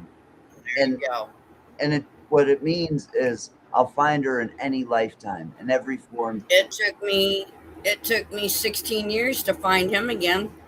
You might find somebody in a lifetime, and life is weird like this, where you'll find the love of your life. You'll be a fly flying around, and the love of your life is the shoe that comes and squashes you. It's like, yeah, life is funny. But we had been planning this for a while. Yep. And I think this is the last. That's what it is people are getting... I've been married twice in my life. But what I mean is, I think we're towards the last. I've got 4 great kids. Oh, check this out, Lou. My youngest, who turned 17. Oh, this is, wow. His first name is the same as JC's. Yep. Yep. That's cool. Okay, there was no coincidental thing about that. That little fucker graduated college at the age of 16. Oh. Then graduated high school. Went to live in Tacoma, Washington with his Wait, he graduated college and then graduated high school? Okay. That's backwards. Okay. Cool. Moved to Tacoma, Washington. Went to work. Get this. Went to work doing what he wanted to do from the time he was a little kid. Designing video games. Oh, wow. Guess what company he works for? Rockstar? Microsoft. Oh, wow. Wow. Uh-huh. Yep. He is now, he's going to be 18, or no, he is 18. I take that back. He is 18. But he graduated college before he graduated high school. Wow. Moved to Tacoma, Washington. Got picked up by Microsoft straight out of high school. Wow. Yep. Went to work for them. He commutes once a week to their office in Seattle. That is cool. Sits at home, all the rest of the week designing video games. And he commutes to Seattle once a week to go to the Microsoft office. Yep. To give his designs. Which I think is fantastic, actually. I do. He sent me a picture last year of his first paycheck. 20 grand. Wow. That's nice. Yep. 20 grand. He's got himself an apartment. He pays all of his utilities, his rent, and all of that. Bought himself a little pickup truck and commutes once a week to Seattle. Instead of getting a car, you get something you can make some money with. A truck, you always make money. And not only just making money, if you need things done, you can get it done. You need to move something. You need to get something from Home Depot. You can pick it up. Truck is always the way to go, especially for a young person. Right? But he takes his money and puts it into a savings account. That's cool. And he takes just enough out every month to pay his utilities, pay his rent, and stuff like that. Pays on, his car insurance and all of that. And Mom don't ask him for a dime. Well, that's cool. I couldn't be like you because I'd be hitting my kids up. Yo, my kids owe me a motorcycle. Y'all motherfuckers better be buying me a motorcycle. My motorcycle is in the form of 5 PlayStations, an Xbox, and all the fucking toys you got. I want a motorcycle when y'all hit it big. I only need $6,000. I don't need a new bike. Just give me $6,000. Yeah. Go on. I look at it this way. I stand behind my kids. I'm fucking around. I bought my kids a house. My oldest son designs BMX racetracks. That is really cool. He went to school for architectural engineering. That's dope. My kids know how to grow pot. Honey, I'm about to. Oh, hang on. No. Hey, Lou. No. Fine. There you go. Nice. Well, since we're already over the line there, fuck it, whatever. Holy crap, this shit is pungent. Like I said, since we're over the line, he woke me up the other morning. I heard whatever. his family member talking about it. And there's another thing you can try to cart us on. The other ones. Have fun with that. I lay in bed. I was laying here in bed, half awake and half asleep. I'm willing to risk. And I could have swore his family member said it smelled like feet. I'm willing to risk the strike. That's worth it. Whatever. Yeah, you won't get a strike. You'll just get put to 18 plus with the little fucking yellow triangle thing. Oh, we're already there, so. And we actually did put a 21 and older warning on. Yeah, I even do it on YouTube. You're good to go as long as we say we're doing strictly this. For adult only. We're doing this for educational purposes only, and we do not condone the use of any illegal substances or whatever. We're gonna give as long as we're not smoking it on camera. As long as it's not being done on camera, it's fair game. Yeah, and I'm smoking cigarettes. So, wait, are cigarettes okay? Yes. Right. I roll my own cigarettes, so. I usually do, but I've got a friend who goes to Seneca, New York, or Salamanca, New York. To the reservation? He goes to the Indian reservations in Salamanca. Get $1 a pack or something. And buys me cartons of cigarettes. That's pretty cool. So, but we're gonna give everyone a fair chance. We're in a good mood, so let's. Yeah, we're in a good mood tonight with us getting hitched and all of that. So let's kind of. We're keeping it that way. So until you do anything that causes drama or chaos, then you'll be gone. We're giving it a rest until then. Nah, it's all good. No worries. Like I said, I'm in a very good mood, so we're going to give things a chance and go from there. Well, I'll tell you what. I appreciate you guys sharing with me because... Lou, anytime, man, anytime. Oh, by the way, Lou. Yeah, but this happened for a reason.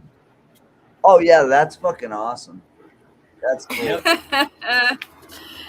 So it was all done today in front of a justice of the peace and got downpoured on the way out. Like I said, we Would you guys give it a rest with Herman? We're trying to have a good time now. Come on. Leave him alone, guys. Leave him alone, guys. Come on now. Shit. Our managing moderator will watch. What's the moderator's name? Our managing moderator is my higher up handler, sort of. Well, we're going to give him a chance, please. You said Herman, though? His name's Herman? Herman the Great. Dude! Or Herman. Herman the Great! That's my motherfucking homeboy to the fullest. That's... Dude! Dude, what's up? Yeah. See, when you said Herman, that's why I was like, I wonder if it's Herman. I wonder if it's Herman. That's one of my really good friends, you know. I've been friends with the overseer spoken. He says be careful, but keep going. I've been friends with Herman over 10 years. So. Yeah, I've been friends with Herman for quite a while. What's the name of this channel? It's Giggle Pickles 1976. Well, that's fine, Herman, but like I said, we need to kind of keep it that way because there's been a lot of things going around, and yeah, it's all a bunch of child. Be nice now, Servat. Servat, please. But we did say please. Herman, what's up, Herman brother? says I fucking love Lou. What's up, bro? I bet you didn't expect to see me here. Servat, you don't have to leave. You don't have to leave. We've got several people moderating, so it's all good. We got 9 people in the house. We've been going an hour and 51 minutes. And if you are new to mine or JC's channel, please hit that like. Please hit that like, subscribe, notification bell. Hey, and while you're at it, go over to Lou Rock's channel. Hit that like, hit that subscribe, hit that notification bell, because whenever he goes live or we go live, it'll notify you of that. I just shared you guys on X, and now I'm sharing you on my Facebook. So maybe we should get maybe a couple people. And this is to concern somebody else. Hopefully this is our way of saying you want an olive branch. Here you go. Here you go. Here's your olive branch.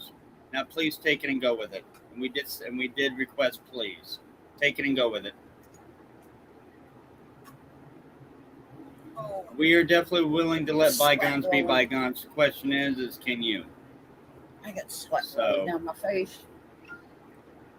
Like I said, I think we need seriously. You know, that was one of the biggest reasons that I left YouTube. I think it did too. That was one of the biggest reasons I left YouTube. I couldn't handle all the troll bullshit anymore. Yeah, no, you're good. You're good, bro. Like I said, we've got several people. When all that drama and stuff went down on D-Live, I left and went over to Twitch. I left actually completely, and I just left all of social media. Would you believe that she actually was online? I was actually online trying to get my voice out there, hoping that this one would hear it. Yep. And you know what? Been online for like several years, to be honest. And now you guys found each other. There you go. Yep. Yeah, we found each other. And that was in a matter of a hilarious sort of speaking. Yeah. Kind of a... One of the guys that when you guys first seen each other, what was the reaction when you first seen each other? Well, we didn't actually see each other on camera at first. Yeah. It was just our voices. Mm-hmm. And I said hi to him, or I said hi to our buddy, and then hi to him, and then he said hi back to me. And I muted my mic, and I'm going, could that really be him? I swear that sounds just like him. So that's what I was getting at. When you first heard him, did you get that I fucking know that fucking voice? Like I know that person. I was like, I know that.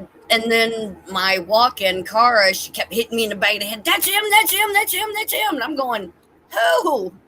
Who? So, yeah, and Drew was telling me, dude, that's the one you grew up with. I'm like, what the fuck you talking about? Me and him. And I muted my mic, and I'm like, And I'll send in a certain name, which I'm not gonna name on here. Yeah. I can't name it on here for certain things. Safety reasons. Safety reasons, obviously. So he's like, "That's the one." I'm like, "Okay." And then a certain somebody else, which I'm gonna leave his name out of the thing. Out of the story. He kept telling him, "Hit her up on Facebook, dude. Hit her up. Hit her up." So I'm like, "Okay." And next thing you know, I get a notification on my messenger that he had messaged me with a friend request.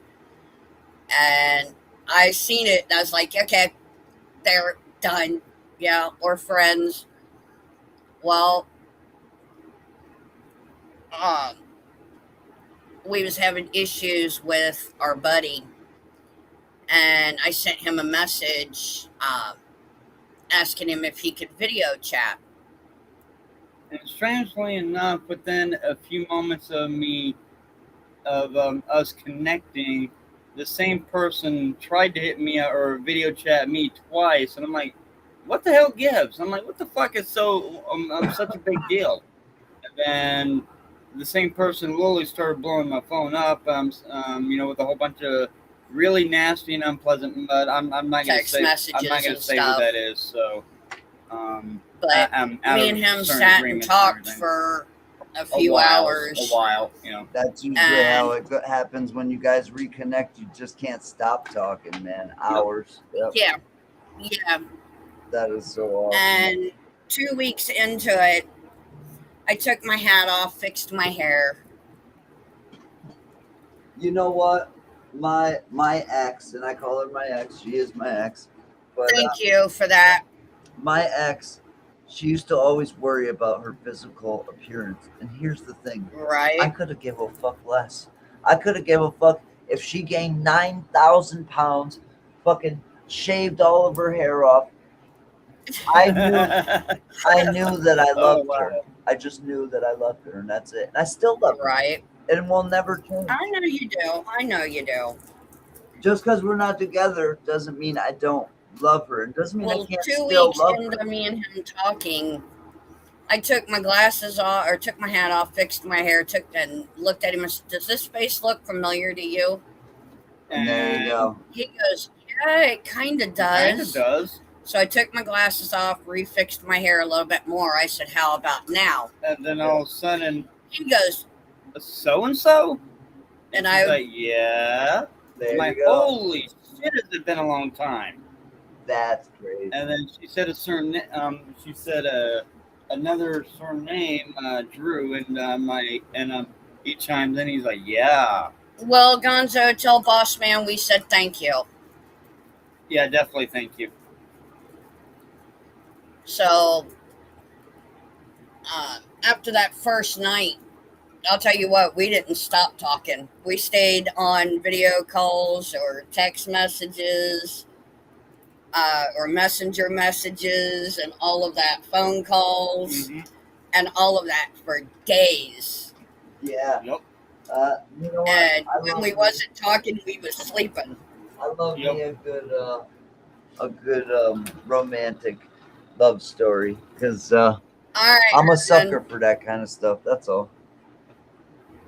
But we decided enough was enough with the one guy, and because he literally kept. Okay, Chris. Okay, thank you. And the person that was basically blew my phone up and the laptop up at the time and the whole 9 yards, basically was making it to where it was like, "Oh, well, why are you lying, this and that?" And I'm like, you know what? If you're gonna have that kind of attitude, I told him, I said, we were done. I was done. And at first I thought she was talking about me, and she's like, no, call me. We need to have a chat. I'm like, okay.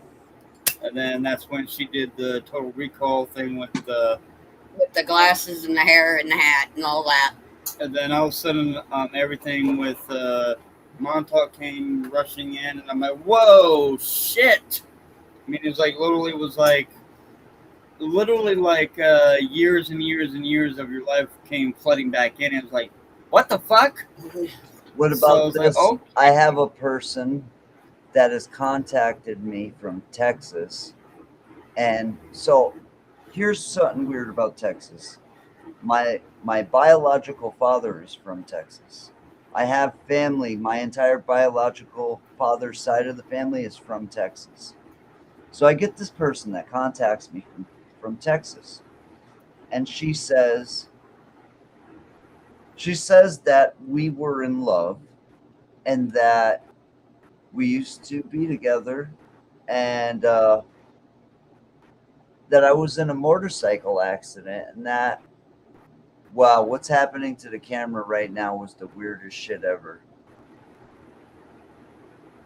That was some weird shit just now with what the camera did. That is the handler. What he's doing is he's recording the live stream, and he's pinging everybody in the chat's IP address and all of that.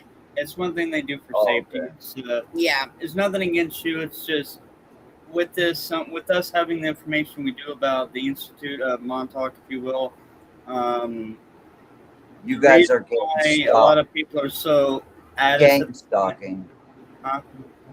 What was that? It's called gang stalking.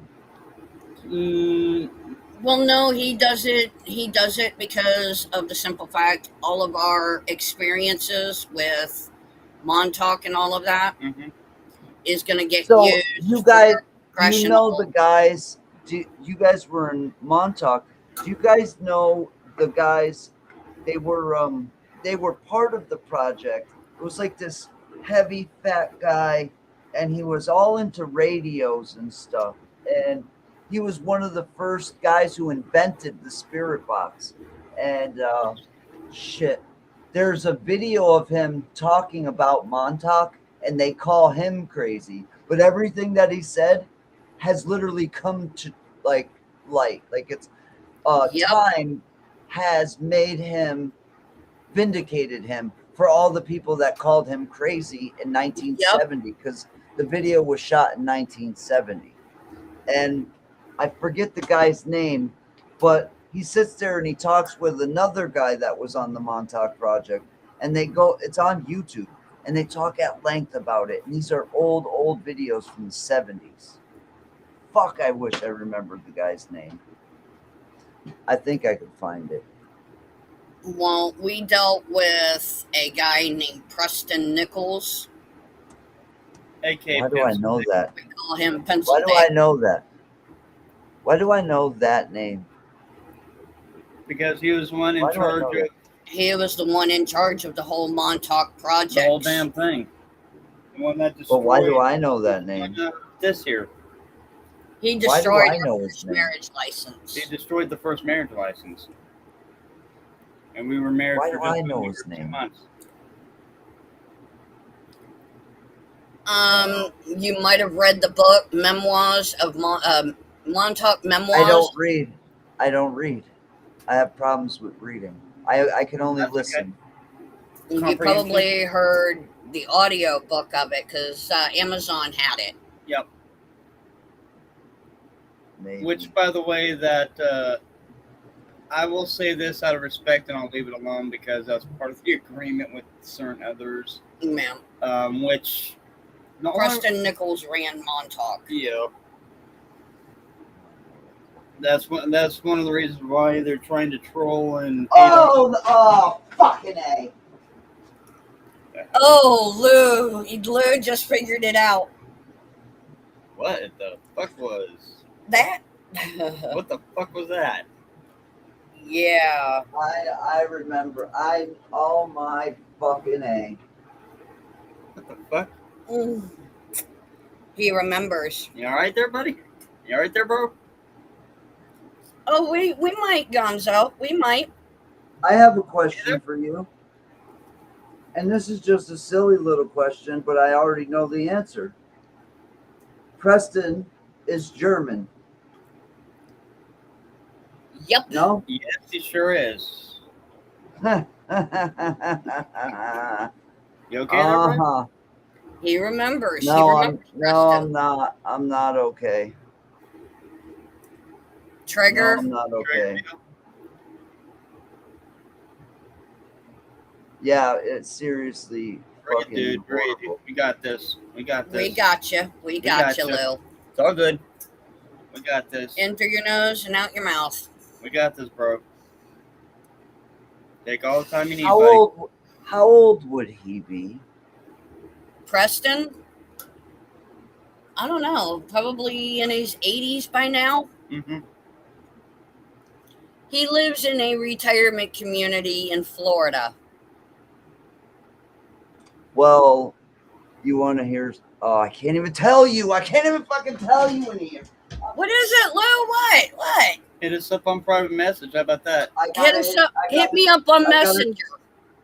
We can do it that way. I'm gonna do it right. All right, I got you. That'll work. We can do it that way. Oh, fuck. Gonzo says Can you message me? Lil. Can you message me on Messenger so I can?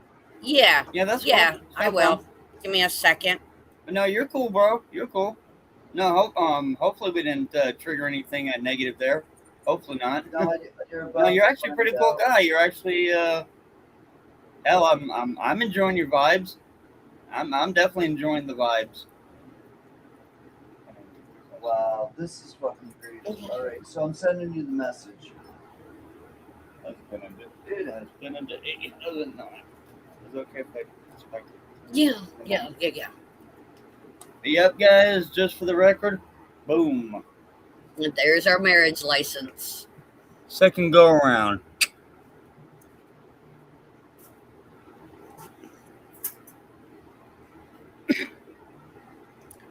I was thinking more along the lines of instead of doing the meetup at Waverly, okay, do it somewhere where Lou can actually come and it wouldn't cost anybody anything. More like maybe like a cookout meetup. That'd be alright. That would be okay. I wouldn't mind that. That'd be alright.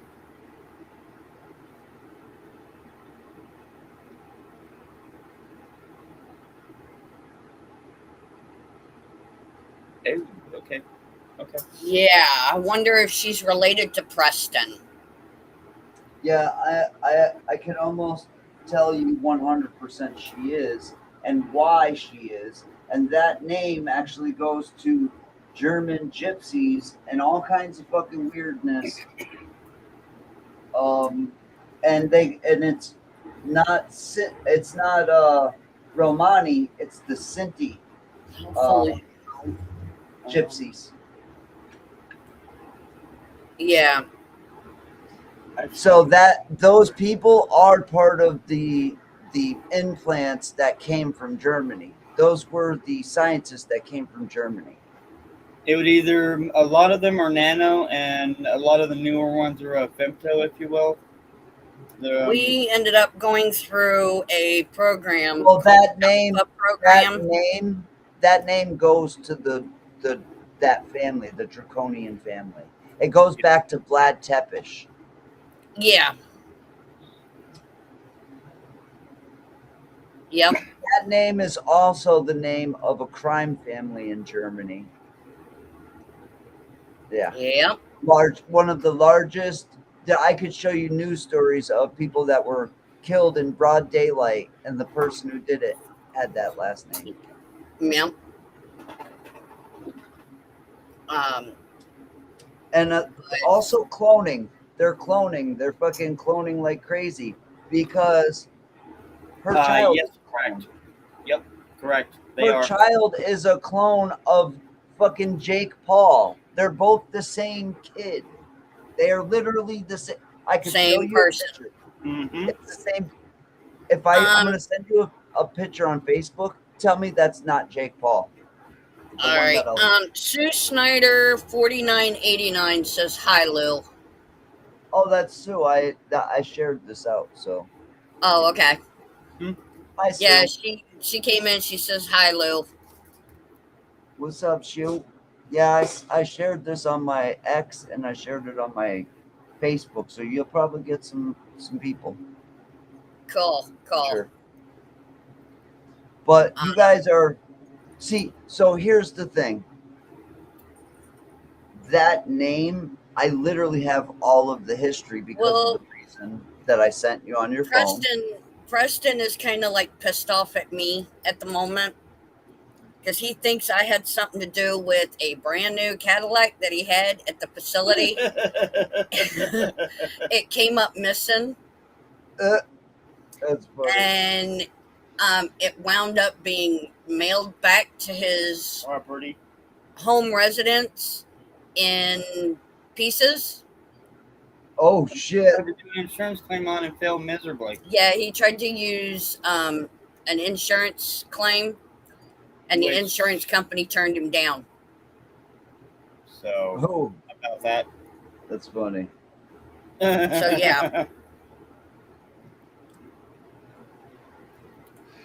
But, that is so fucking crazy. See, but you've just spawned all this fucking shit. That's just fucking wow. But hi, Sue. But no, you're good.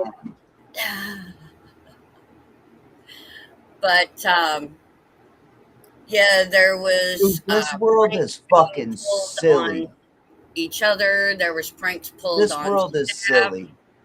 This world is silly. This is a silly fucking world. Well, there was one incident that we still find amusing. Somehow, dish soap wound up in the coffee urns. Which is one reason why I have my own personal little coffee cup. He had his own little coffee maker and cup and all of that in his room. Yeah. Who put soap in the coffee? Oh, you did. Oh, good job. So every time they brewed it, there'd bubbles everywhere. Half of the staff went home with the shits. Oh, man. Do you remember there were 4 photos of Preston? Yeah, there was 4. Trousers or breeches down. And there was a kid or an alpha kid that busted him in the bathroom just after he'd turned away from the urinal, and he faced the mirror, and he got there were 4 pictures taken, one on his desk, one on the dry erase board, one on the floor break room, and one on the main break room. That's the fucking guy I'm talking about. That was me. I'm the one who took those photos. I'm the one who busted him in the bathroom with his ding dong out. I told you, Lou. That was me. He was part of the Philadelphia project. Yeah. And I did. He was part of the Philadelphia project. I almost didn't get away from the bastard. And he thought it was her the entire time. He thought it was me the whole entire time, and he threw me in the hole for 10 days. Oh my gosh! They photos of him, of his ding dong out of his pants or whatever. He had his wiener out of. Yeah, that was me that busted him like that. 4 photos. Dick. Yeah. Yep, that was me. But he used to do public floggings. Yep. Public beatings. He quit doing that after I told him, oh yes, can I have another? Yeah. Who's this asshole? Who's this asshole in the fucking yellow sweater? The one who's a time traveler. Can I share a screen with you guys? Yeah, go for it. Possible? Yeah, go for it. Yeah, go ahead. All right, how do I do it here? Let me see. There should be a little TV screen. Yep. Yeah. In between the cam and there you go. See that? Hang on a second. I'm gonna add it to the screen. Hang on. There we go. Yep. Who's the guy in the yellow? He's a time traveler. That's his little lap dog. It is his lap dog. One that Dum Dum used to talk about. Yeah. I can't think of his name now. Oh shit.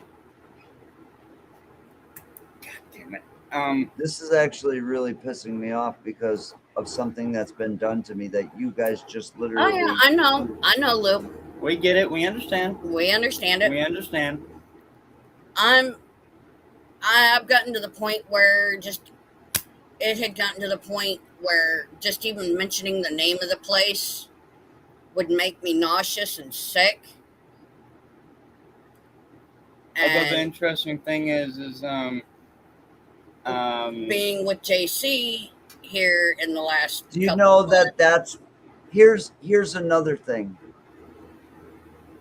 I now believe that spirit boxes are completely a fucking psyop. Spirit boxes are being manipulated with AI. AI is making fucking. This didn't happen before 2000, the year 2000. You didn't get full out. I can get full out conversations now. It's AI. Bullshit. Yep. You're not going to tell me that the phenomena didn't exist before 1995 and then all of a sudden the veil is open. No, what it is we've been dealing with AI since the 40s. And now AI is FM radio is frequency modulation. It's used for our satellites. It's used for this. It's used for that. And to think that you can't be targeted with messages directly through a radio, that is a fucking psyop. I've been trying to figure out what is it. That's what it is. I know it. I could feel it. You know when you could feel a form of a V2K, voice to skull. And they I believe so. Yes. Yep. And that's one thing that a lot of people need to be cautious or careful of. So, yeah. So that is just so because all right, do you remember when we started the conversation and I said, do you guys know the guy who do you guys know the guy who had part of making the spirit, like the first spirit boxes? That's the guy, Preston fucking Nichols. That's who I was talking about. So he even goes into in that interview about spirit boxes and shit. So there's always been a part of me that's like, there's something nefarious about this, right? Like, it's not completely above board. And all right, so I do something in Vermont that's totally out of this world. We're there with James. We go to this place. It's got all these pictures of aliens on the wall, all this weird shit. James goes in. He's immediately somebody else. He's acting funny. He ends up locking himself in a room. So now I'm live streaming, and I do a spirit box session on my rock box, which is it's basically I remember that box. Yeah, I remember that box. Holy shit.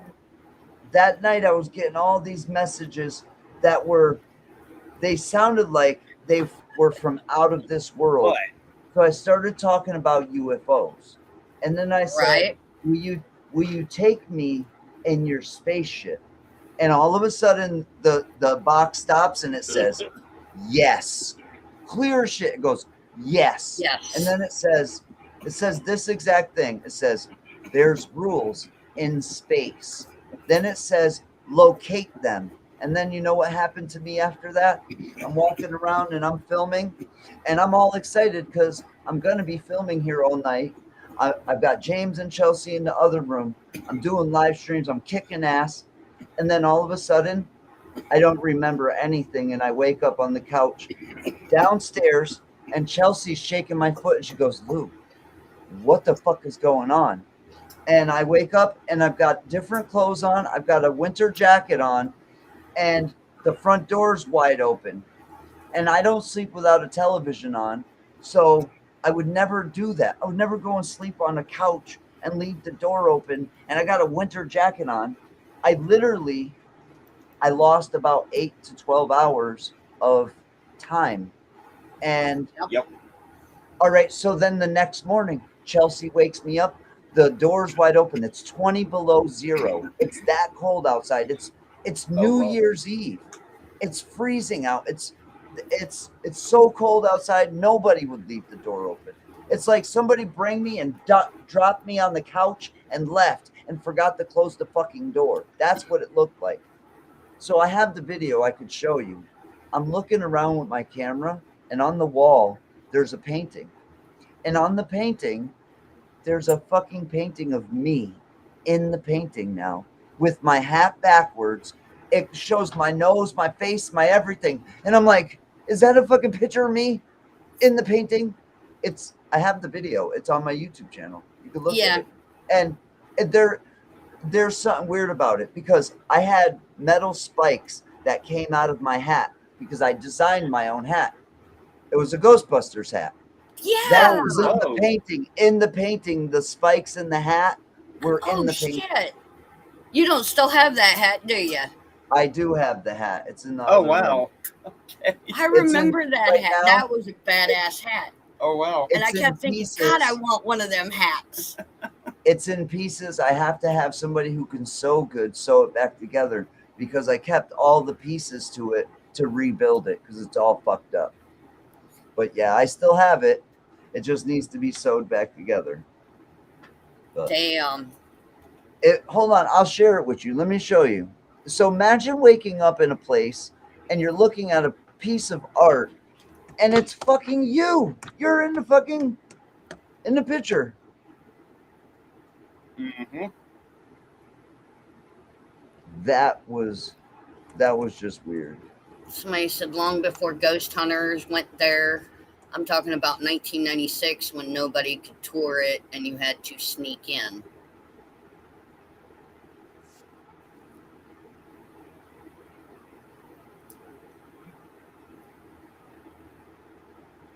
All right, so I could share something real quick, right?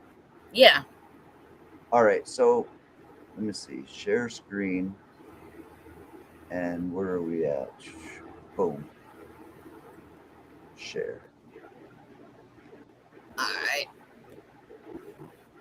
All right, so this is the morning. I wake up in the fucking morning wearing this giant fucking winter jacket. I wasn't wearing that jacket the night before. So, all right, guys, I hope you enjoyed this video. Do you see the door open? I don't know. Yep. Maybe I'll shoot some more on it. I don't. So, no, it's kind of not.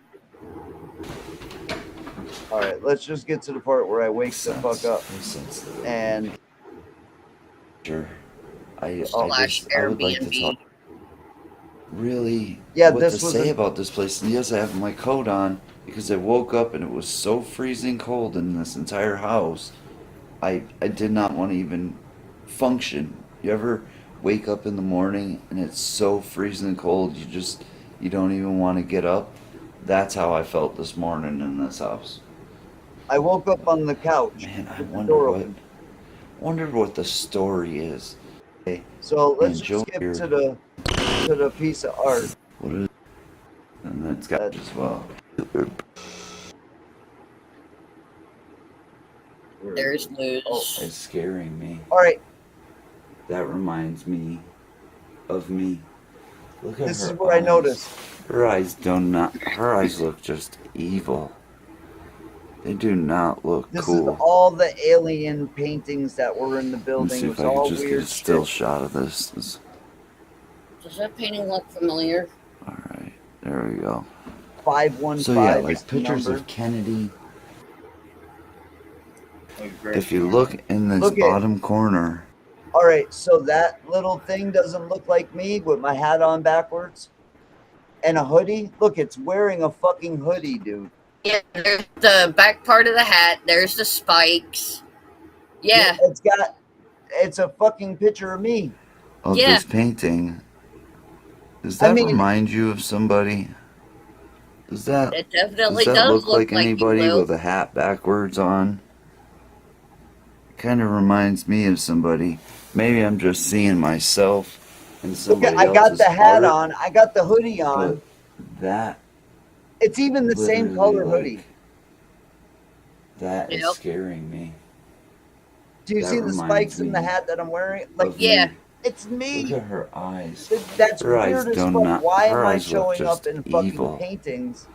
They do not look cool. I just asked him if that painting looked familiar. That would prove another theory we've had. What about this? This is a picture of a fucking like a Martian or something collecting eggs, and this was the Martian that lives in this house, and his name was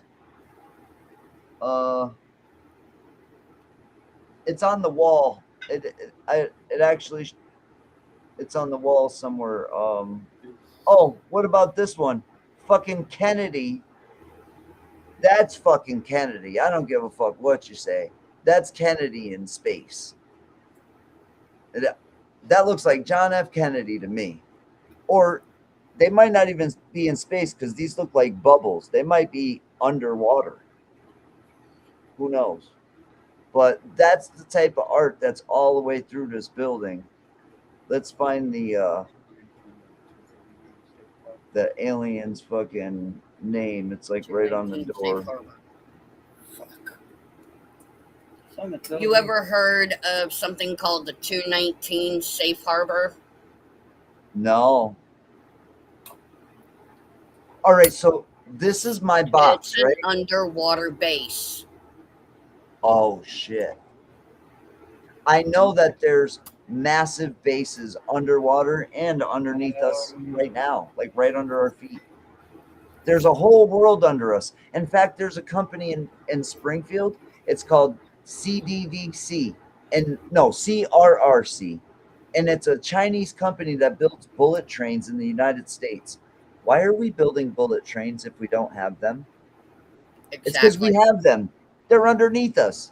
They're building fucking bullet trains, and nobody notices. So this is the box. You talk through this little box.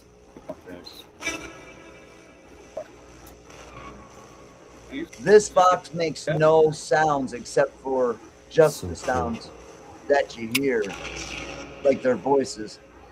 This shit was so... Oh, this was when you was doing investigating. Yeah, this was when I was that's a crystal. This is the box, and I'm doing a spirit box session here, and it literally starts to go to like outer space type stuff because they remember. That's what it just said.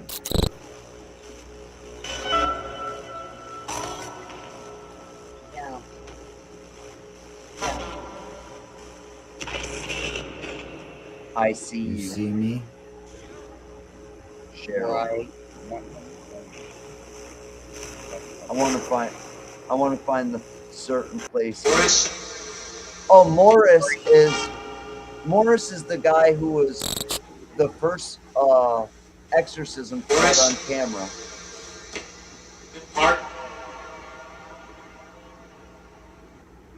It's crazy. It's making perfect sense. I don't want to believe Too late. it or not. That's Too late for them. what?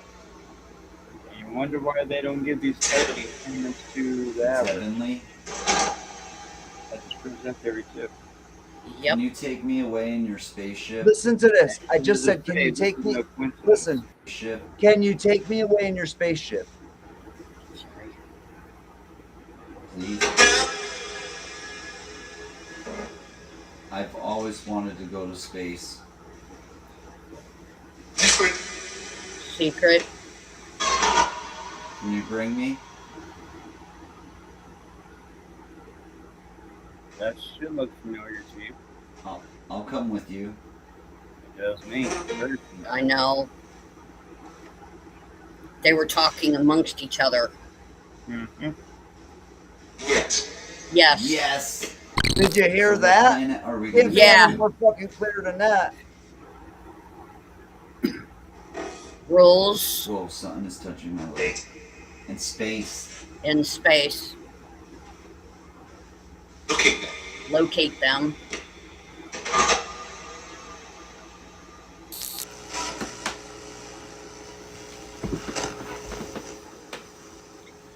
Hey, Lou. All right. Yeah. Spirits, I'm we'll talk to you. wondering, when it said locate them, It was coming to get me. what I was hearing of the two voices talking Yep. I don't think it was necessarily meaning all three of you guys. Okay. I think they was trying to tell you to locate us. Yep. Okay. Uh-huh. Yeah. We're well aware of what you just showed us. We're well aware of that. We're well aware of that.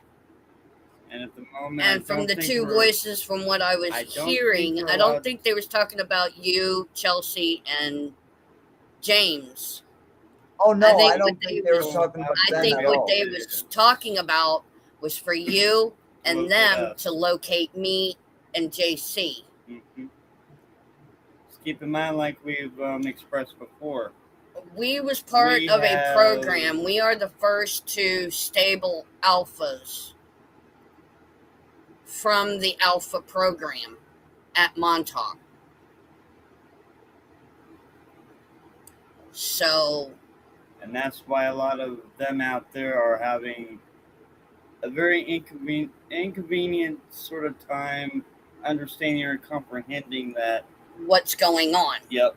They think all this is a bunch of whatever. BS and everybody's crazy and yes.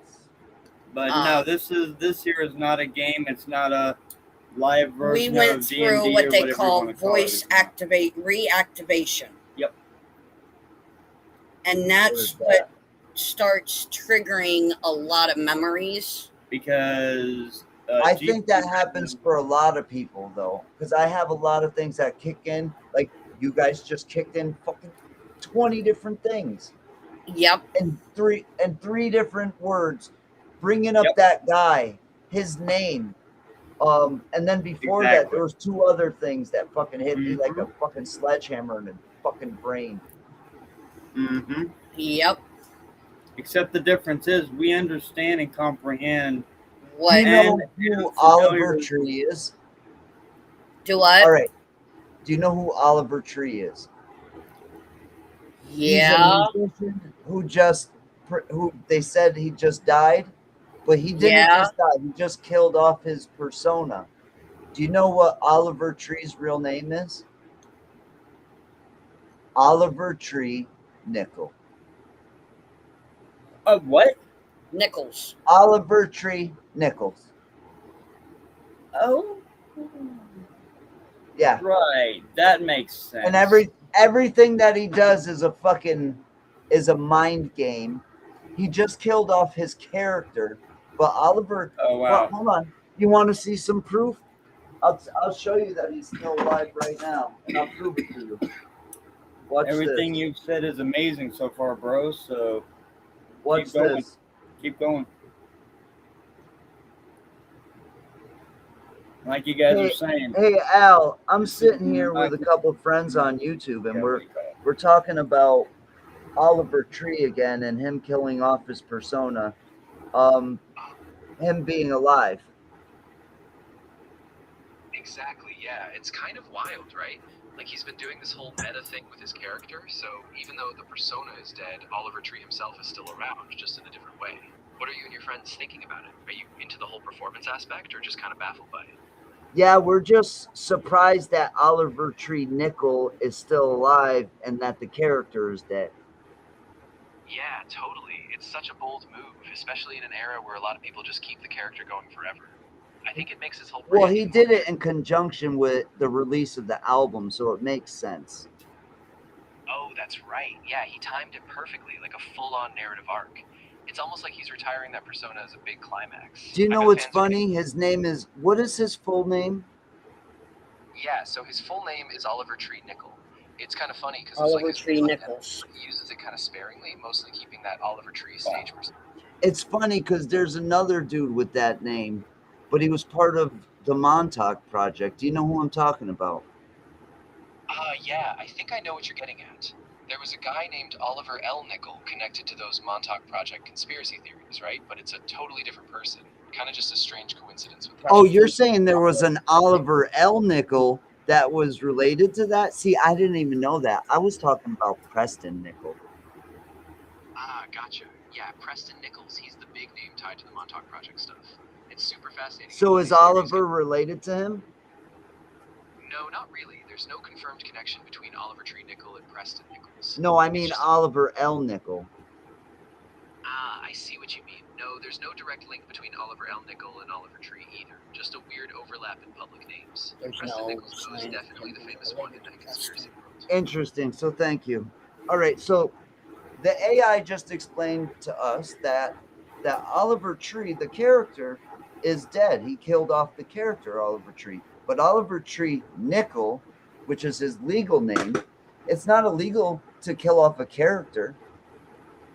Right. And he's killing off a character and profiting from it. So it's a very sketchy area because they're saying that Oliver Tree died in a helicopter crash in Rio de Janeiro. Right? Consider this. I don't believe in coincidences. So let's just say I got distinct information that just before the thing, it was roughly between 1997 and roughly about 2001, I would say, roughly, if I had to pinpoint, roughly about 2 to 4 years of it. Yep.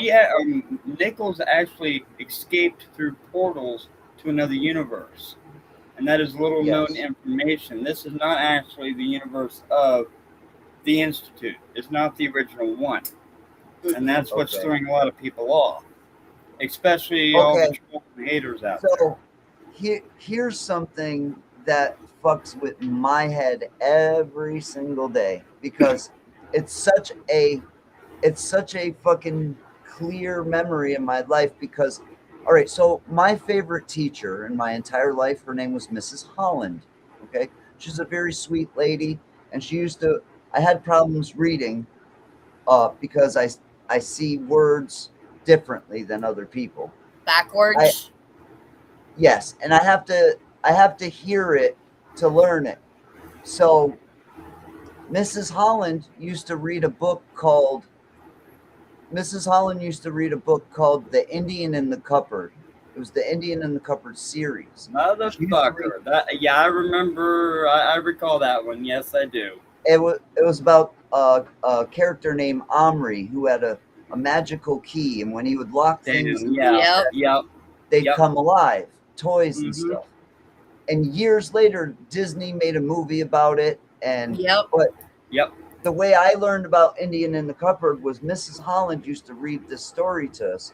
And that story time for me was like one of the most memorable things I've ever done in school, right? Mrs. Holland went to South Africa on vacation. Oh, wow. Because she has family in South Africa. So I remember it was just about like between 94 and 96-ish. It might even been a little bit before. It might have been 92 maybe. But it was definitely early 90s because I was in elementary school. And so Mrs. Holland pulls the entire class to the side and says, guys, I have to tell you something. Today it's a very tragic day. And it's a very tragic day because Nelson Mandela died in prison today.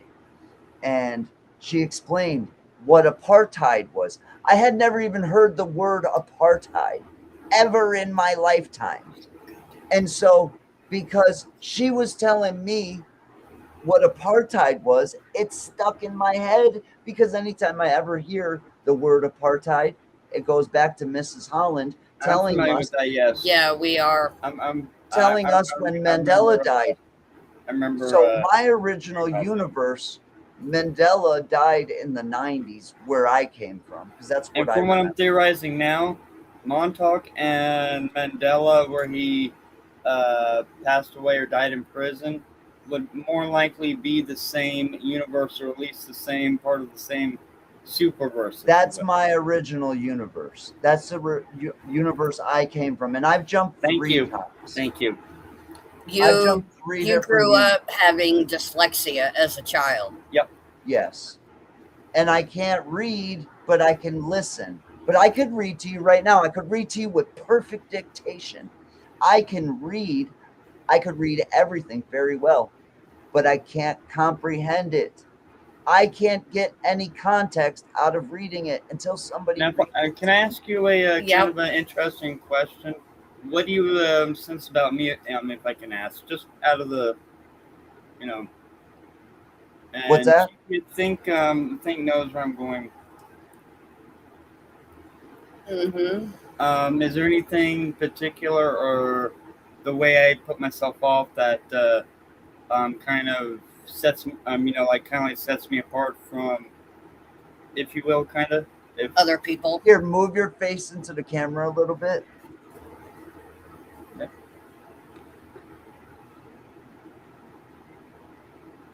Can you take the glasses off? You didn't have glasses when you were a kid, right? Or did you always have glasses? Nope. You always had glasses? None as a kid? No. Nope. You could look a little bit familiar to me if you had short hair and you were a kid. Yep. I've got it. I actually Pulled up and grew it out a bit in the last several years. So. Yep. Yep. No, you could be familiar to me. Like I've seen. I was diagnosed with autism when I was in my mid-teens, I would say, early to mid-teens, roughly. Yeah. High functioning. He's a high functioning autistic. Is it Asperger's? I guess you could refer to it like that. My cousin has Asperger's, and you wouldn't know unless he tells you. Both he has of a my problem two looking sons, at people in the face. He can't look in people's faces. Both my oldest and youngest son, both suffer with Asperger's, or they live with Asperger's. I can't say they suffer with it because both of them act like a lot of the kids that computer screen unfortunately, unfortunately, I believe that all of the autism comes from vaccines. I think we got hit with a bunch of vaccines, and a lot of us got fucked up from it. I did get the what do you call it? As a kid. When you're a baby, they give you like fucking rubella, mumps, measles, and all this shit, and that's where it comes from. That's where the shit stems from. I was actually not raised by the biological parents. I was adopted. Yeah, I was adopted out at an early age, if you will. Hence the meeting in Carolina and spending several years with her at the institute and growing up and et cetera, basically. So yeah. I think the reason that all right, you said something about being lost. I'm going to tell you what happened with me.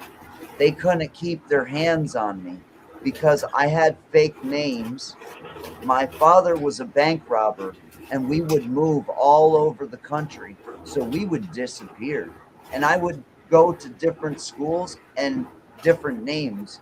And I was literally like I had to lie as a kid. Like it was damaging. It was very damaging to everything, because as a kid learning that, hey, it was like I had to be a secret agent at 12. Yeah, I get it. Completely and that's understandable. Weird. Yeah. I get it.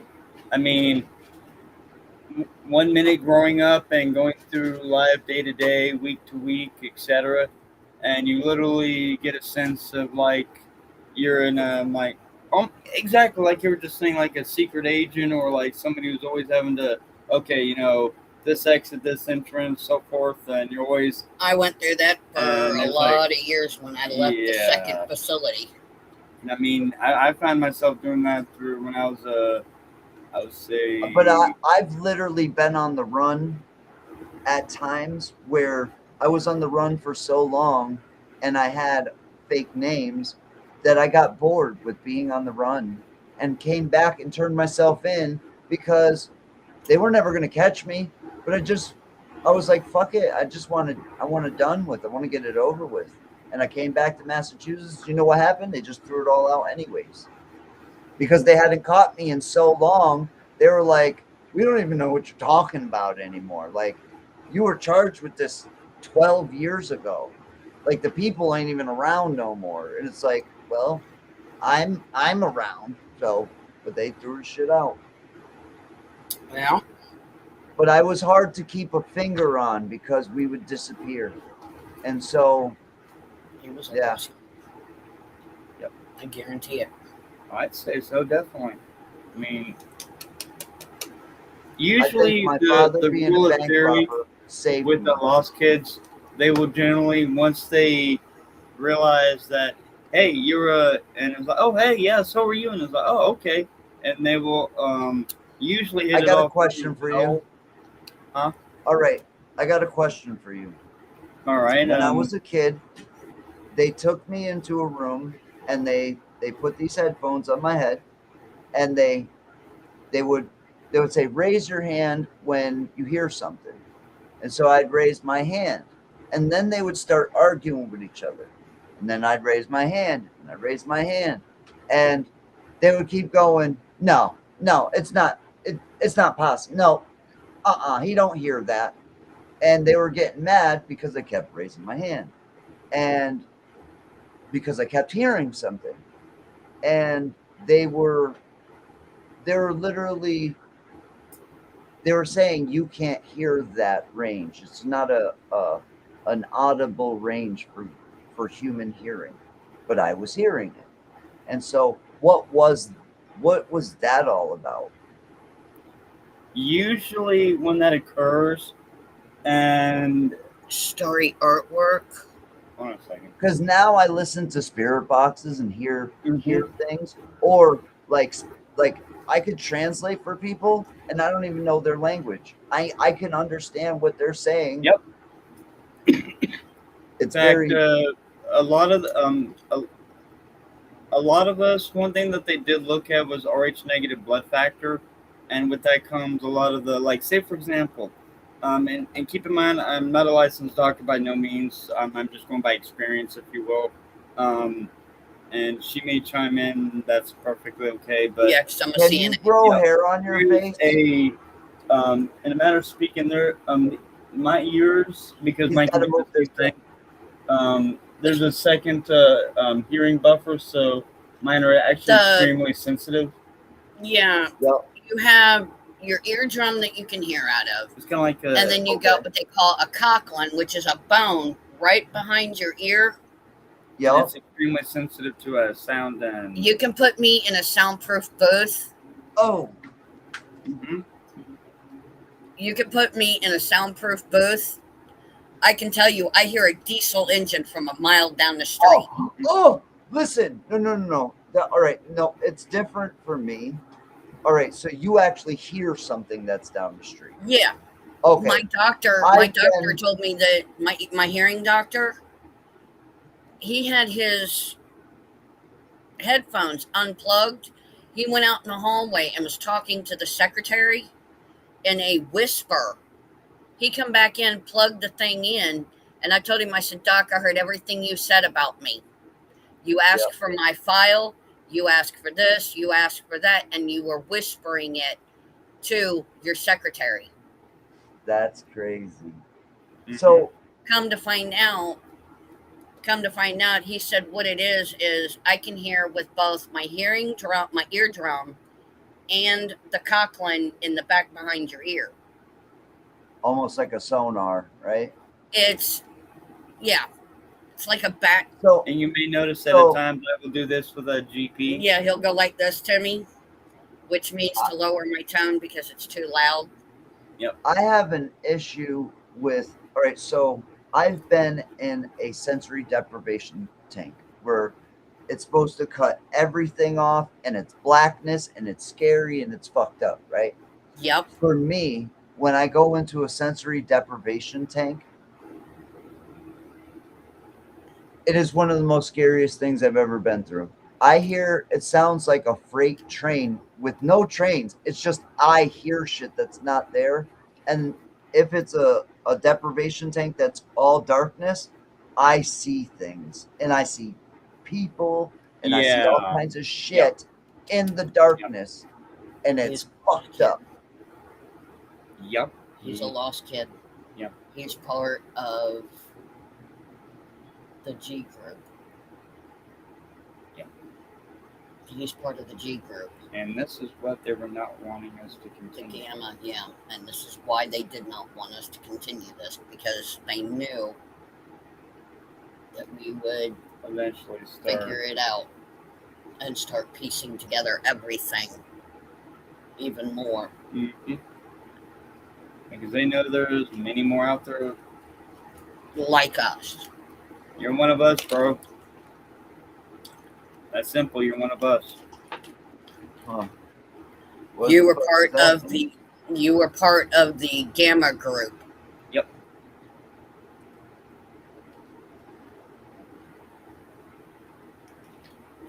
Do you know that that place is right off of the coast of somewhere that we used to? It's right off the coast of the Cape. So you can get there from Massachusetts. Like you can literally, I think it's, and I could get to New York from that same sound. Like you can go right through to New York. Right. Yeah. That's very interesting.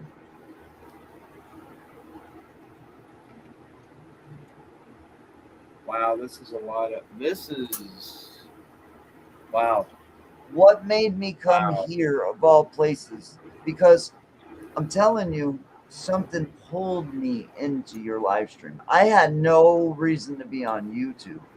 I was on a completely different app. I wasn't even fucking nothing to do with YouTube. I seen your thing on Facebook. Like what the and I don't ever do that. I don't It ever be means like, oh, that, it somebody's means that this was actually would you say put out there memo wise and keep in mind there are no coincidences, if you will, things that occur for it's all part of the framework or the Lou was actually supposed to be here. Mm-hmm. Are you familiar with the name let's say his nickname? Mm-hmm. Are you familiar by the name or nickname of Little Boy Blue? And feel free to pass if yeah, no. okay. All right. He was part of the Gamma crew. Yep. It was. Yep. Yep. Wow. Well. Interesting. Lou was meant to be here tonight. Yes. Yeah. Yep. And You almost said Yeshua. You almost said Yeshua on accident. That's what I heard, because you said yes here. You said yes, sir, but it came out almost like Yeshua, like God, Yeshua. Yep. But I was like, what does the H stand for? What does the H stand for when people say Jesus H Christ? Holy. I don't think so. But okay. That's one answer, because I've never had people give me an answer. People are like, I don't know. But so many people say Jesus H Christ. But I think it has to do with if you say something told me tonight when we decided to go live. Something kept telling me, invite Lou. Well, it worked. Yeah, I'd say so. But I think the H in Jesus is spontaneous about things, which that's great. And that's the person I fell in love with when we were kids. Mm-hmm. So. And you know what else is cool? When I came in and you guys said you got married, like that is something that really does like resonate with me, because I am a true romantic. Like, all right, there's another thing. Like, I actually believe that there's only one soul. And when you guys meet each other, it is the most amazing thing that happens in the universe. Oh, like, yeah. Oh, yeah. Unexplainable. And so it is. when I came into that, that's what also hooked me into here, which was like, that was my, what is it called? Well, I'm Confirmation. gonna That start was, sending him an invite all the time now. Fine by me. I don't mind. He's cool. I'm gonna have to start sending you wow. an invite, Lou. Dude, the information and the things we're reminiscing on is literally resonating with. I just got the most horrible smell. It was the horridest ass smell just now. What it smell like? And it went away just quick. A dead body, man. It was bad. Uh-oh. I just smelled something bad. There was just something bad here. Hey, Cowboy. And my room is like, take care of that. my room is like if I show you around, it's like a hospital. Everything is perfectly clean plastic. Like, my room is fucking spotless. Everything is spotless. There's nothing that should smell like a dead body in this room. I scrub I'm so psycho when it comes to cleanliness. Everything has, and I grow pot, so I want my pot to be perfect. So I am super OCD. I am the OCD master. Right. So when I am sober, the only way to get rid of my OCD as a kid was to smoke pot. I had to smoke pot to calm the OCD. So if I don't smoke weed, everything has to be perfect. And I mean perfect. Everything has a place and everything in its place. Yeah. And so when I started to be able to be sloppy, it was like freedom. It was like, ooh, I can do this. Oh. I've got to get that checked. It rears its head up all the time, though. Oh, yeah. Oh, yeah. But I've got what I have Kara, my walk-in. You guys have to do a parasite cleanse. That's why I was here. For you. You guys have to do the parasite cleanse. That's why I'm here. Anyway, it's my walk-in Kara. Her brother has been with me since 2022, and he goes by Cowboy. Okay. And he knows that smell all too well. So he just darted out of here like a bat out of hell. And yeah, it's when you said that, he got like this. Is that Preston Nichols dude still alive? Yeah. Yeah. Yeah, he's still alive. And he's not happy. And he shouldn't be. No. Jump it away. And you know what? People said he was fucking crazy. They said he's crazy. He didn't do none of that stuff. He's a whack job. Yeah, he is. He's a whack job that did all the things that he said. And that's another reason why people that's the thing is people don't have no clue that he's telling the truth. He's telling the truth about all the shit that he's talking about. And he tells it right out in the open. Nobody listens. Nobody ever listens. They don't. That is why. That's the thing. That is why we are here to offer that hand up. They're coming out with all the alien stuff. Trump's coming. They're all coming out with that stuff. They're letting that stuff out right now. I'm wondering why. I'm wondering why and how is it possible, but it's happening.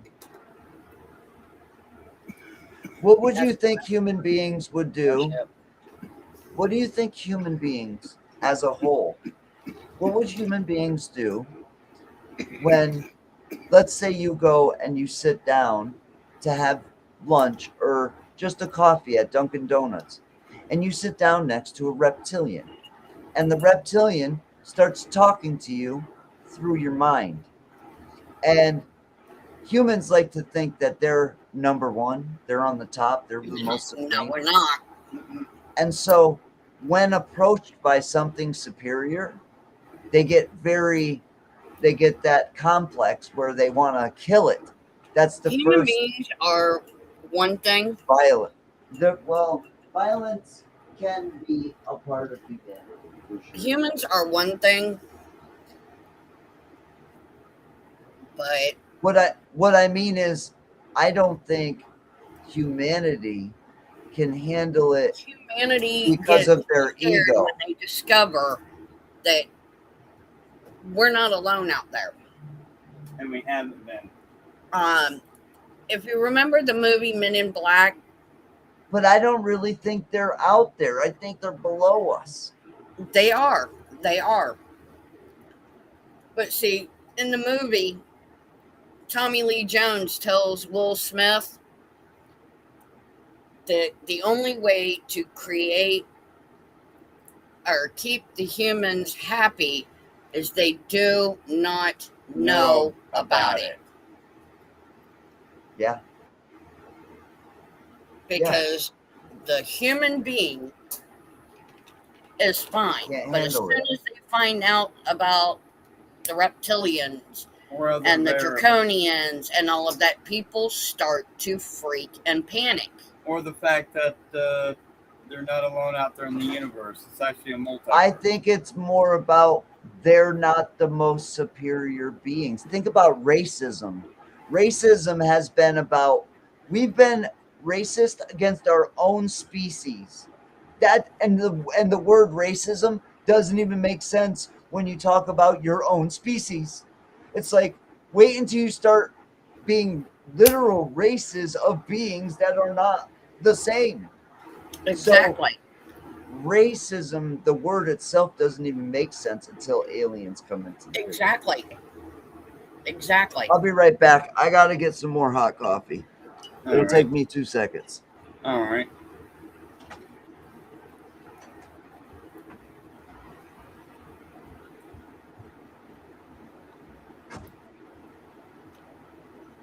I'm pouring the remaining ice into that container. Okay.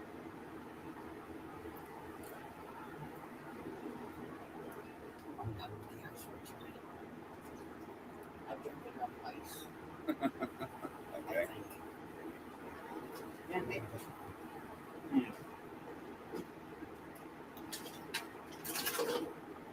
So, yeah. You guys have just put me onto a whole bunch of different shit to go crazy and think about. Oh, great.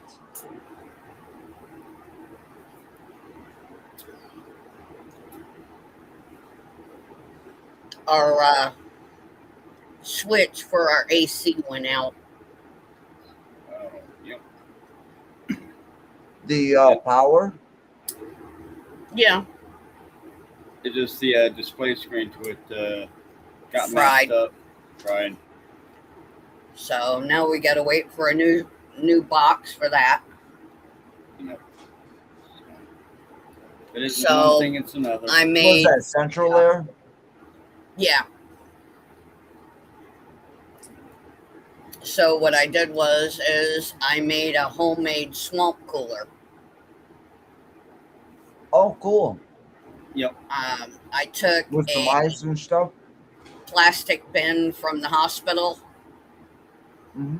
and I've got it filled up with ice, and I've got it sitting behind our fan, and it's blowing out cool air. Yeah, it'll work. So, Gracie the other day made a homemade filtration system for water. Oh, wow. And it's like 3 funnels, 3 coffee filters, some rocks, and stuff like that. So, yeah.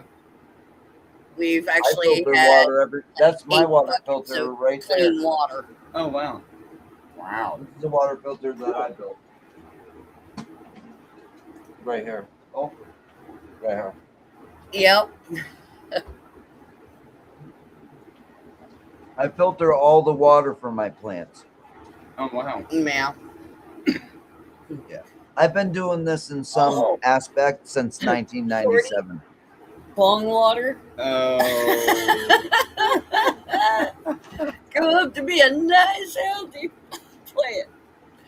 Oh shit. Yeah. Almost forgot about I that. was Damn actually- thing.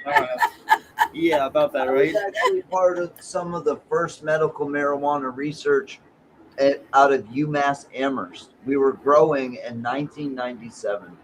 I was growing with a gentleman by the name of Benjamin Lees. He was the Senator Brian Lee's cousin. Oh, And wow. they had a permit.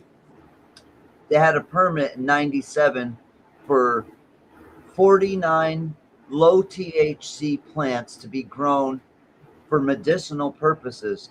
And so we were testing growing hydroponics. And I got to be a part of a really cool program when I was 16. It was fucking awesome. I'm fucking growing weed at 16. It's really cool. Well, in Virginia, you are allowed to grow 4 plants per household. Here it's 12 plants. Damn. It's 12 plants. Here, Yeah, it's nice. 12 is enough. Dispensaries in the state. 12 is enough. It's cool. Yeah. Are you And sure there's that your limit isn't 12? Because here what it is you're supposed to have 4 new ones, 4 ones in the middle, and No. then 4 flowering. You were only allowed to grow 4 plants per household, and they had to be tagged. Yeah, see, I would grow some big motherfucking plants. You know what I don't listen to? I watched I don't listen one of to my stupid neighbors. rules written by stupid people anymore. I watched one of my neighbors. He had grown like 24 fucking plants, Yep. and the cops showed up, Oops. and they snatched every one of them.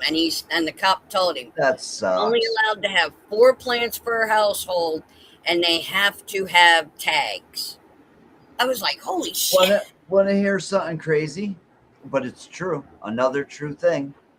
You know the night I've told you guys about St. Augustine and what happened to me that night? Yeah. So that night there was something that was taking over my body. Yeah. But there was a message that was given to me. No matter what I go through in that evening, I would be all right. And so during that, something placed its hand on my head. And so the next day I came out of there, and my friend John, his channel used to be called John HSFL Paranormal. Yeah.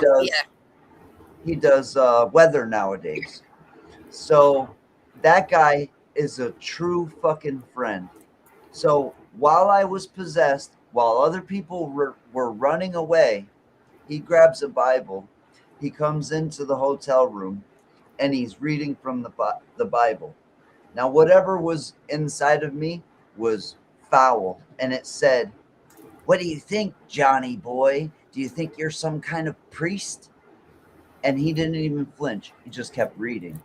Now, every word that he said, whatever was inside of me was choking. It was choking on the words, and it felt like my lungs were filling up with fluid, but it's this thing choking on these words. And so John was the only person that stood by me during that whole thing, right? Everybody else ran.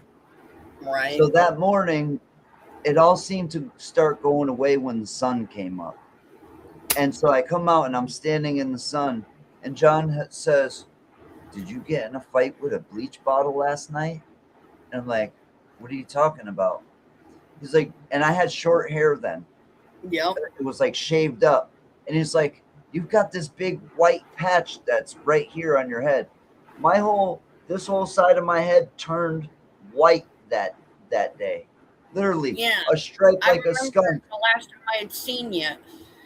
Happened was that overnight. Yeah, it happened overnight. And Somebody Yeah, asked you it's about it, crazy. and you said it was from whatever that night. had happened to you there in St. Augustine. Yeah. I felt it touch me. It touched me on my And head. Right And where when it that did, patch was right there. that's where the patch is. Yeah. Don't I'm feel telling bad. you, I've been We're both getting old, dude. Yeah. I've been through some stuff, man. I don't remember anything about being in any Montauk project, but I remember some stuff. And then I got people coming out of the woodwork saying that they remember me and they have whole kinds of pictures and memories and all of this stuff that I have no clue about. They told me that I had a motorcycle. They said that I'm 10 years older than I actually am. They said, "You're not that age." They said, "You're 10 years older than that." And I'm like, what? And I don't know. It gets confusing sometimes. So it's really awesome to talk to somebody where I can actually vent a little bit and actually not feel Not judged. You're not alone. And not feel judged. No, you're not. You are. Yeah. This, Oh, I this feel right it. See, you don't have to tell me because I know I'm not. I feel it. You know what I mean? It's a feeling. We It's just a try. vibe, yeah. It's a We vibe. just try to extend, that hand out to anybody that's had those kind of experiences.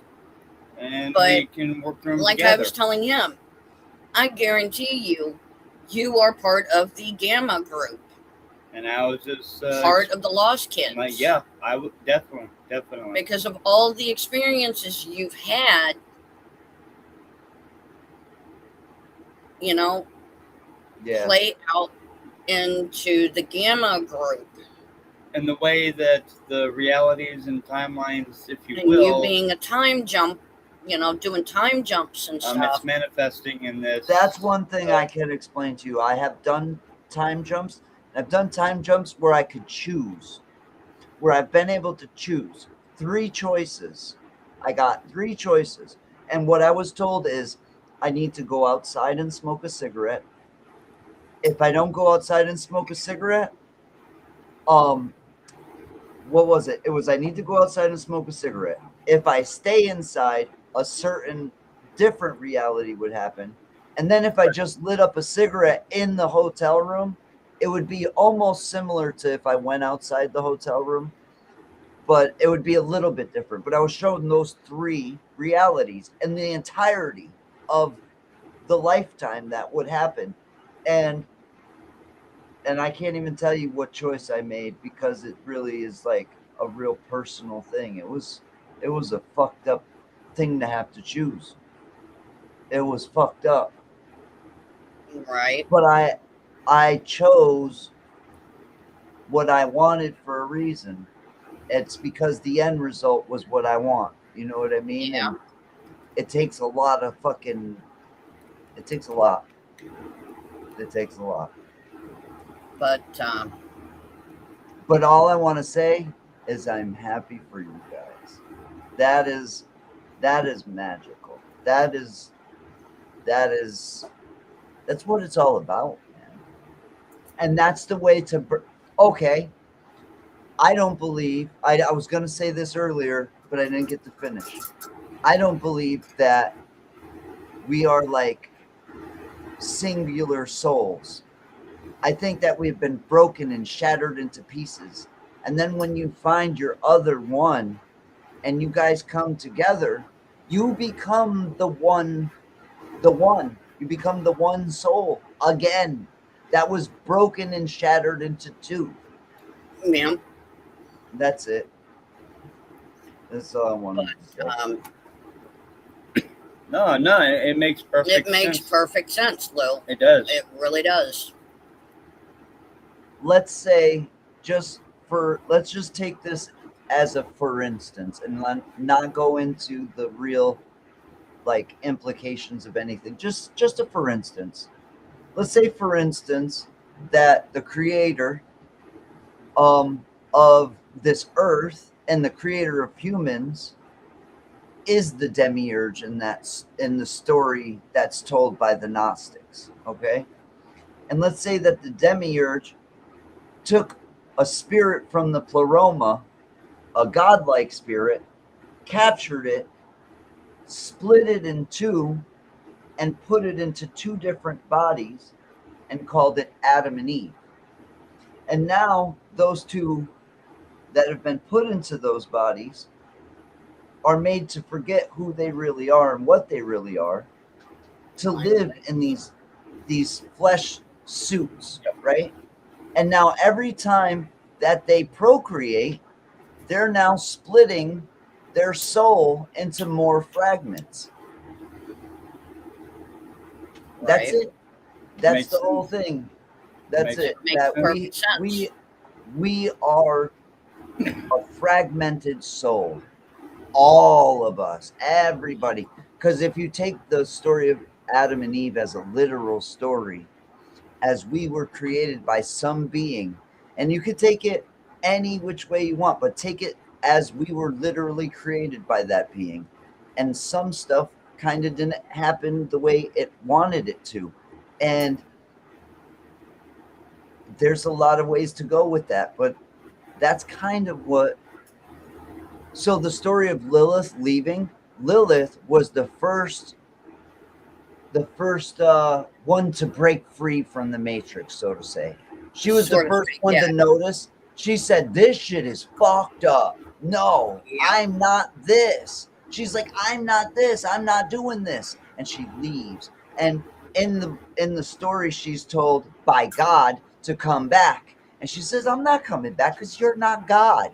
And so the God in the story, the Rex Mundi or the Demiurge, tells her, if you don't come back, I'll kill 100 of your children per day.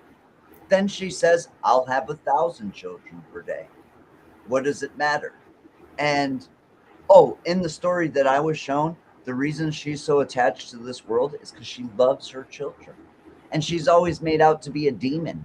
Why is she demonized throughout everything? Why is every woman demonized throughout all of history? There's not a single woman that's not made out to be a demon, including Mary Magdalene, made out to be a hooker, or just females in general. There's no talk of a divine feminine. We don't think that there's a divine feminine. In fact, everybody says him when they say God. For one, him never birthed any life out of his womb. So what would that make sense for? Lil. Yeah. Feminine. Yep. Masculine. Yeah. The Da Vinci Code. Yes. The English guy talks about the Holy Grail was not a cup. It was a bloodline. It was the chalice. It was the bloodline. Mary Magdalene and Jesus Christ's bloodline. And you know what? That's actually also called the fountain. A woman's womb, or that area, in the Bible it says it's about a woman having their period. It says a woman should not expose her fountain. So what it means by her fountain is the fountain of life, which is her vagina. It is the fountain of life. Once every month it has a fountain. And you do, and in the Bible it explains you do not reveal this fountain to a man. That is your time of the month. And I'm not trying to get into, but this is literally explained in the Bible. You're hitting everything on the head there, Lou. Yep. So the night that this all happened, I don't know if it was demonic. I don't know if it was angelic. If you met an angel, you would think it's pretty, you wouldn't even know what it is. Your mind would be blown. And that night, my mind was blown. So I don't know what happened, because I say I was possessed. And the reason I say I was possessed is because something took the control of my faculties, my hands, my arms. Exactly. It actually picked up the female, and she's 150 pounds, took her, picked her up over my head, and threw her on the bed like she was nothing. And everybody said, I don't even remember it. They said I did it. They said, dude, you picked her up over your head and just threw her like she was nothing. And I couldn't do that. That's fucking impossible. No way. So Right. there was that. Oh, and it would predict things too. So it would do this. It would point at the wall, and it would say, it's going to do it again. And as soon as I'd point at the wall, you would hear banging on the wall. And at the same time as the banging, her phone would start ringing. It was fucking weird. Like, all these things were happening at the same time. And holy shit. You know who can confirm all of it? Logan, Patty's grandson, because he was there for every bit of it. For every single bit of it. I talked to him after it happened, and he said, Lou, your eyes stretched out big. They turned completely black.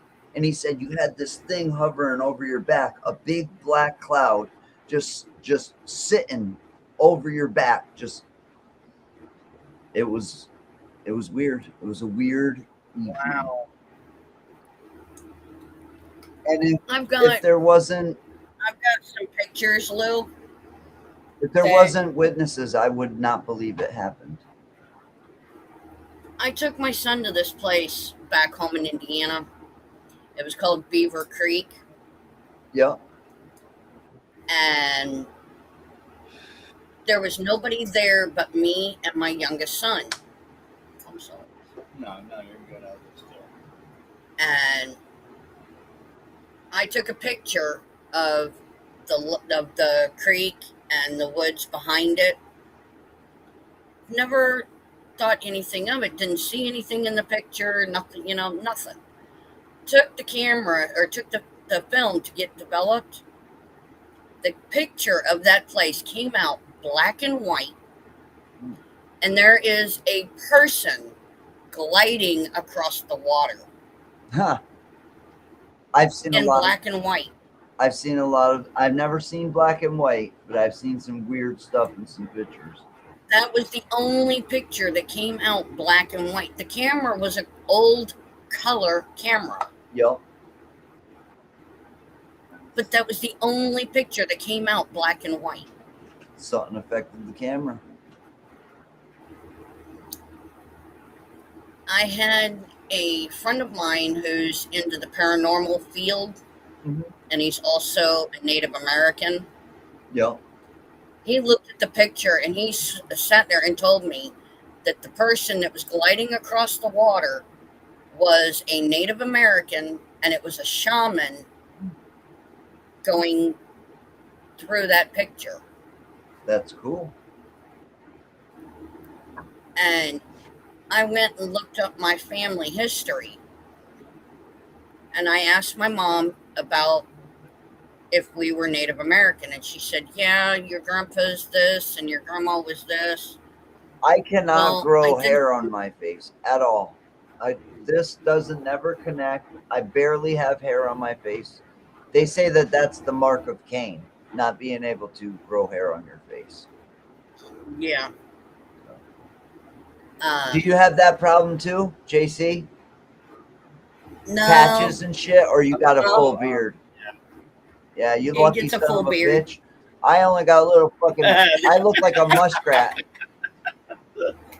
It even goes up here. A year and a half of me not shaving. This is literally a year of me not shaving.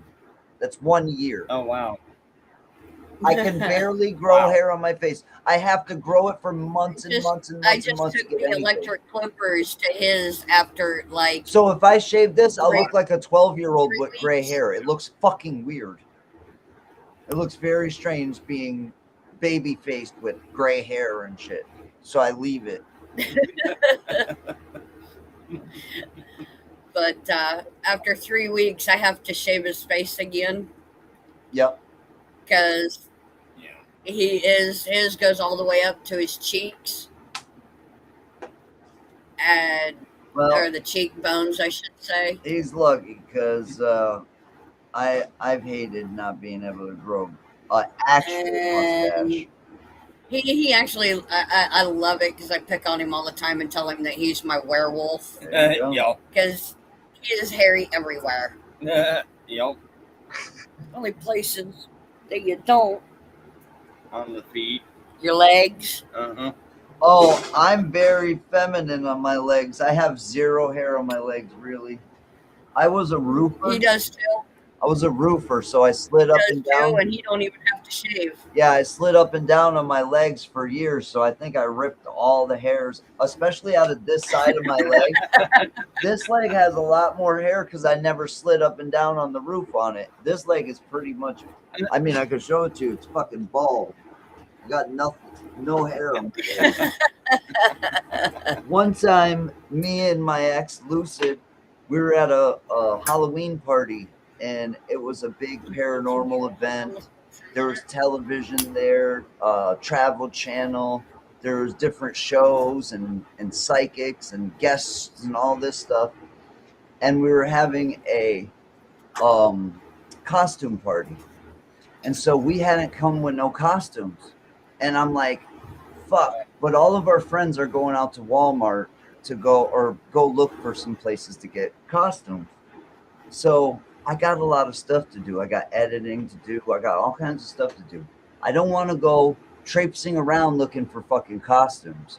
So all of a sudden, a light bulb pops up over my head.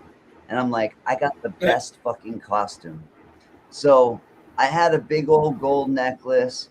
I had a big old gold bracelet. And I always wear my hat backwards. And I always wear a Yankees hat, and I had a backwards leather Yankees hat and shit. So I told her, take all my clothes and dress like me, and then I'll take all her clothes and dress like her. She acted like me so perfectly. She's doing the walk. She walks in, she's like, yo, it's your boy Lou Rock. And she's like, we killed it. We killed that shit. And we didn't even have to do much for now we're in Abbeville, South Carolina, very south, very like conservative. And I'm walking through this fucking hotel that Joe Biden was just at 2 days before we showed up. It's an uppity place. He was campaigning at this place. That's how uppity it is. So I'm walking through this place and I'm in a dress and I got makeup on and shit. And so I got these down south motherfuckers like, who's the boy in the dress? Like, we don't have to take him down the road and show him, give him a lesson. Oh my gosh. It was funny. I loved it because we had a fucking blast, man. And then like those people that were saying that, I was like, what, you never seen a man in a dress? You gotta have, it's Halloween. Like, you don't got no fucking kind of, you didn't realize that I'm not actually dressing as well, I am dressing as a female, but I don't do it every day, only on Halloween. Really? Oh, you think that's bad, Lou? In Virginia, where I was at, you didn't see the Halloween thing that we did, and it was Patty and me, and me and Lucid dressed up as each other. That's what I was talking about. Yeah, that's what I was talking about. I remember that. That was the talk of D-Live there for a while. Fucking hilarious, man. We had a flea market in the town where I lived at. Yup. I'm listening. I'm just rolling a cigarette right here. I'm standing in front of my adopted brother's apartment. There was a guy that showed up with a full beard. A full beard now, mind you. Yep. Wearing a dress. That was me that day. It was funny. And me and my adopted brother. The only thing is I look sexy in a dress. I got nice feminine legs. I got a nice little cute butt. Like I do dresses pretty well. If I do say so myself. Yeah. I've even messed around with people. I had a surgery when I was a boxer. I was a silver mittens boxer. That's the little guys, like 11 years old and younger. Like I was a little guy.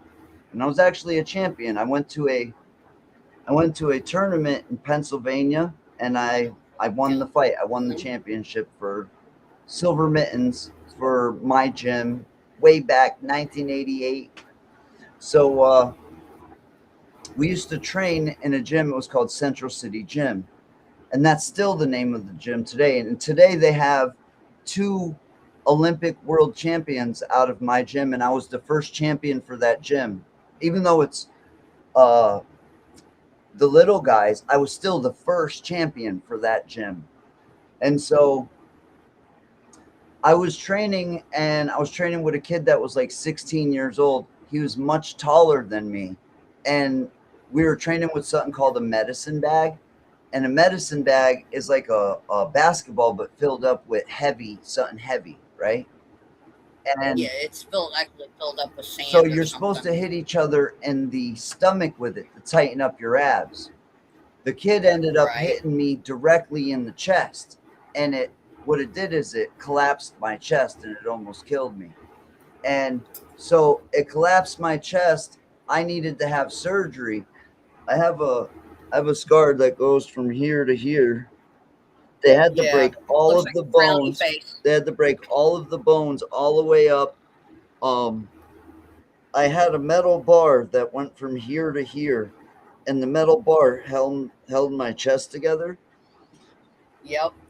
About a year after having the metal bar in my chest, I'm walking through a cemetery of all places, and I start seeing these blue dots flying everywhere. And I'm like, and then all of a sudden my cousin's smacking me on the face, going, "Hey, what's up with you?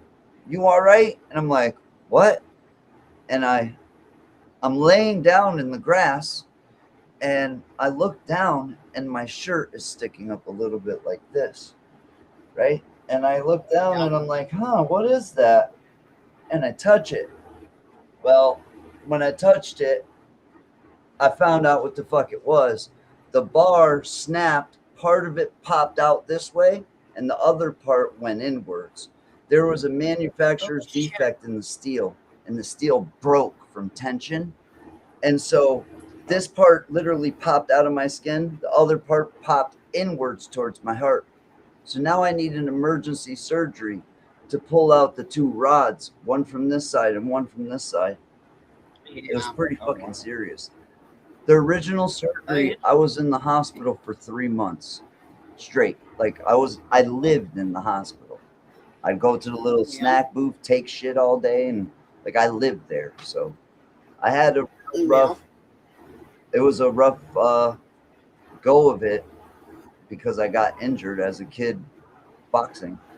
So, and I was never allowed to go to the military after that. Like I tried to sign up for the military at 23 because I had a broken sternum. They wouldn't take me. So I always wanted to travel. It was my dream to travel, go to the When you asked me at 5 years old, what do you want to do when you grow up? I'm going in the military. I'm going to be in the army. I'm going to travel the world. I knew everything I was going to do. And the surgery stopped me from that. Maybe it saved me from a life that I didn't want to live. Maybe. I think that when we come into this life, we know who our family's going to be, what we're going to do, and we're taking on this contract of doing this. I don't think it's by accident at all. No.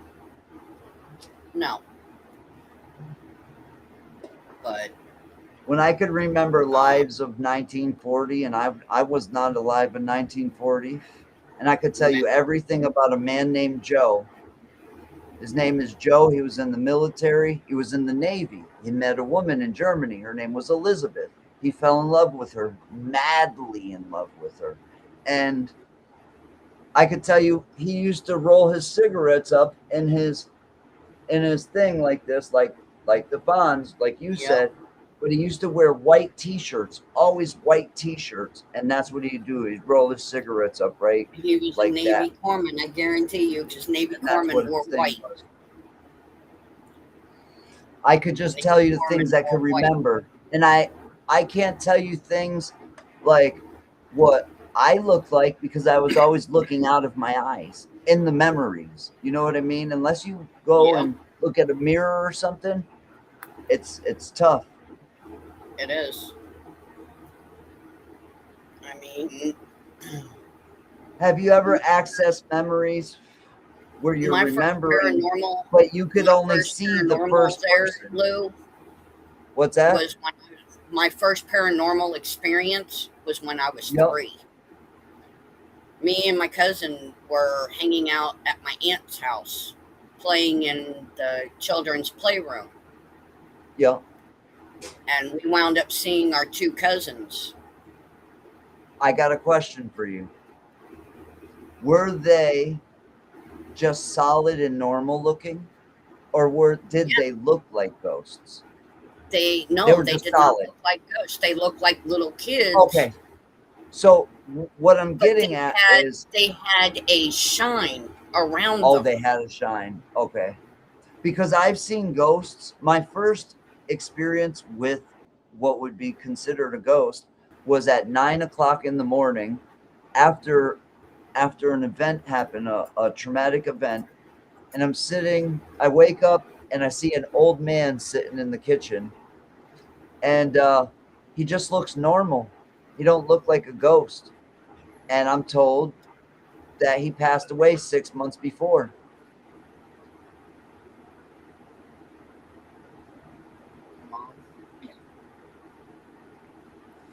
His What mom happened? is in the room with us. Oh, hi, Mom.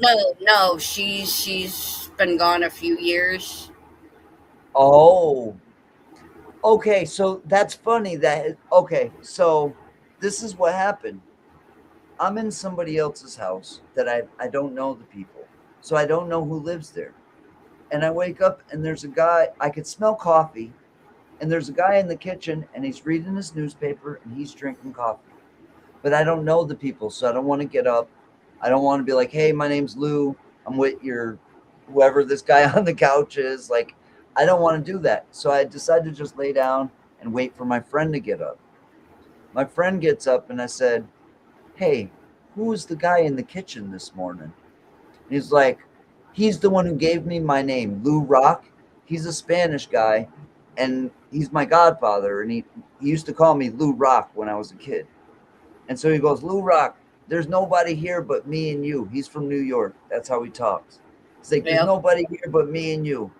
Uh, you crazy kid." And so his mother comes home and he says, "You know what Lou Rock said? He said there was a man in your kitchen this morning, reading the newspaper, drinking coffee." And he's being like facetious. He's being a smartass. And she asked me, she says, "Can you point him out if you see a picture of the person?" I said, "Yeah, of course." And she takes a photo album and she starts going through it. And I'm like, "That's the guy right there with the silver hair." And she starts crying. Now, her son doesn't know that that's her boyfriend who lived across the hall. Every morning he'd come over and he'd have coffee and he'd sit in that chair and look out over the city because they lived in a high rise and drink coffee. But the thing that gets to me the most, every time I ever seen her from then on out, she knew that I really seen that man. And I know that I seen that man. But the thing that gets to me is that man was just as solid as you guys are now. And it makes me think, if I seen that guy that day and he just looked like a guy reading a newspaper, how many of these people do I go by every single day that are actually they're actually spirits or actually dead? But then you got to think, you can't even die. You will never experience your death from the first person ever. Yep. I've done it. I've hung myself. I've literally jumped from 6 feet, boom, and tried to snap my neck. You know what happened? I survived. Somebody revived me, and I Yep. survived, and things just ended up different. I don't know. Maybe I had more stuff to do. You know how everybody sees the Grim Reaper as like a skeleton in a cloak carrying. That's the image, yeah. I don't see him that way. Okay. I see him in a train conductor type outfit. Okay. And that's how I've always seen him, even as a kid. That's interesting. He would pull his pocket watch out, flip it open. Yo, what the fuck just happened? it. Did your guys' computer do something just now? Do what? My entire everything just literally flashed out. My entire screen just went white. Everything just went white. Yeah, that would be Cowboy. Cowboy's over at your house. He's screwing with you. My entire screen just went white. That would be Cowboy. Oh. Enough, Cowboy. That's not funny. Leave it alone. Back here. Come on. You know the rules. You know the rules. Be nice. Quit doing that. Cowboy screwing with you. Yeah. Well. If you notice something out of place, it's probably him. Nice. So he was probably here already earlier before I even came in. Say like if you got something like an old pew. Yeah. He likes to play with them, and he'll move them and. Yeah, about that. Would you tell him to return mine, please?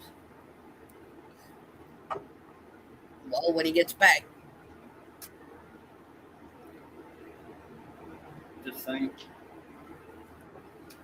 What happened? Yeah. Cowboy took his little pew and hit it on him. Oh, shit. Yeah. It's an old 6-shooter. It's an antique. What kind? It's a pre-1899 Buffalo spec from the turn of the... What's the caliber? Early 1830s. 22. 22. Is it a Smith & Wesson? That I'm not sure. I think it's something Buffalo. It's one of those old Buffalo runner guns. Yeah, I think you're talking about one of the Smith & Wesson first 22 revolvers that was used in the Civil War. It was the first revolver of its kind. I live in Springfield, Massachusetts, in the place where Smith & Wesson is from. The Smith & Wesson was started in Springfield, Mass by a guy named Smith, and then another guy came along and his last name was Wesson. So Smith & Wesson created a gun company because the United States National Armory, all the weapons for the entire country were held right here in this city. The first car in the United States was built here. All of the Industrial Revolution came from Massachusetts. It came actually from Holyoke. We started those lines where you would build cars on a line. We started those factories, and then they brought them to Detroit. Yeah. And we had the Indian Motorcycle Company, which was right there with the beginning of Harley and that stuff. And when I get a motorcycle, I will get an Indian because I'm from Springfield and it's my history. Instead of getting a Harley, I'll get an Indian. So there you go. But we're called the city of first basketball. Basketball was invented here. We're the home of Dr. Seuss. Dr. Theodore Geisel was born here, and he lived right down the street.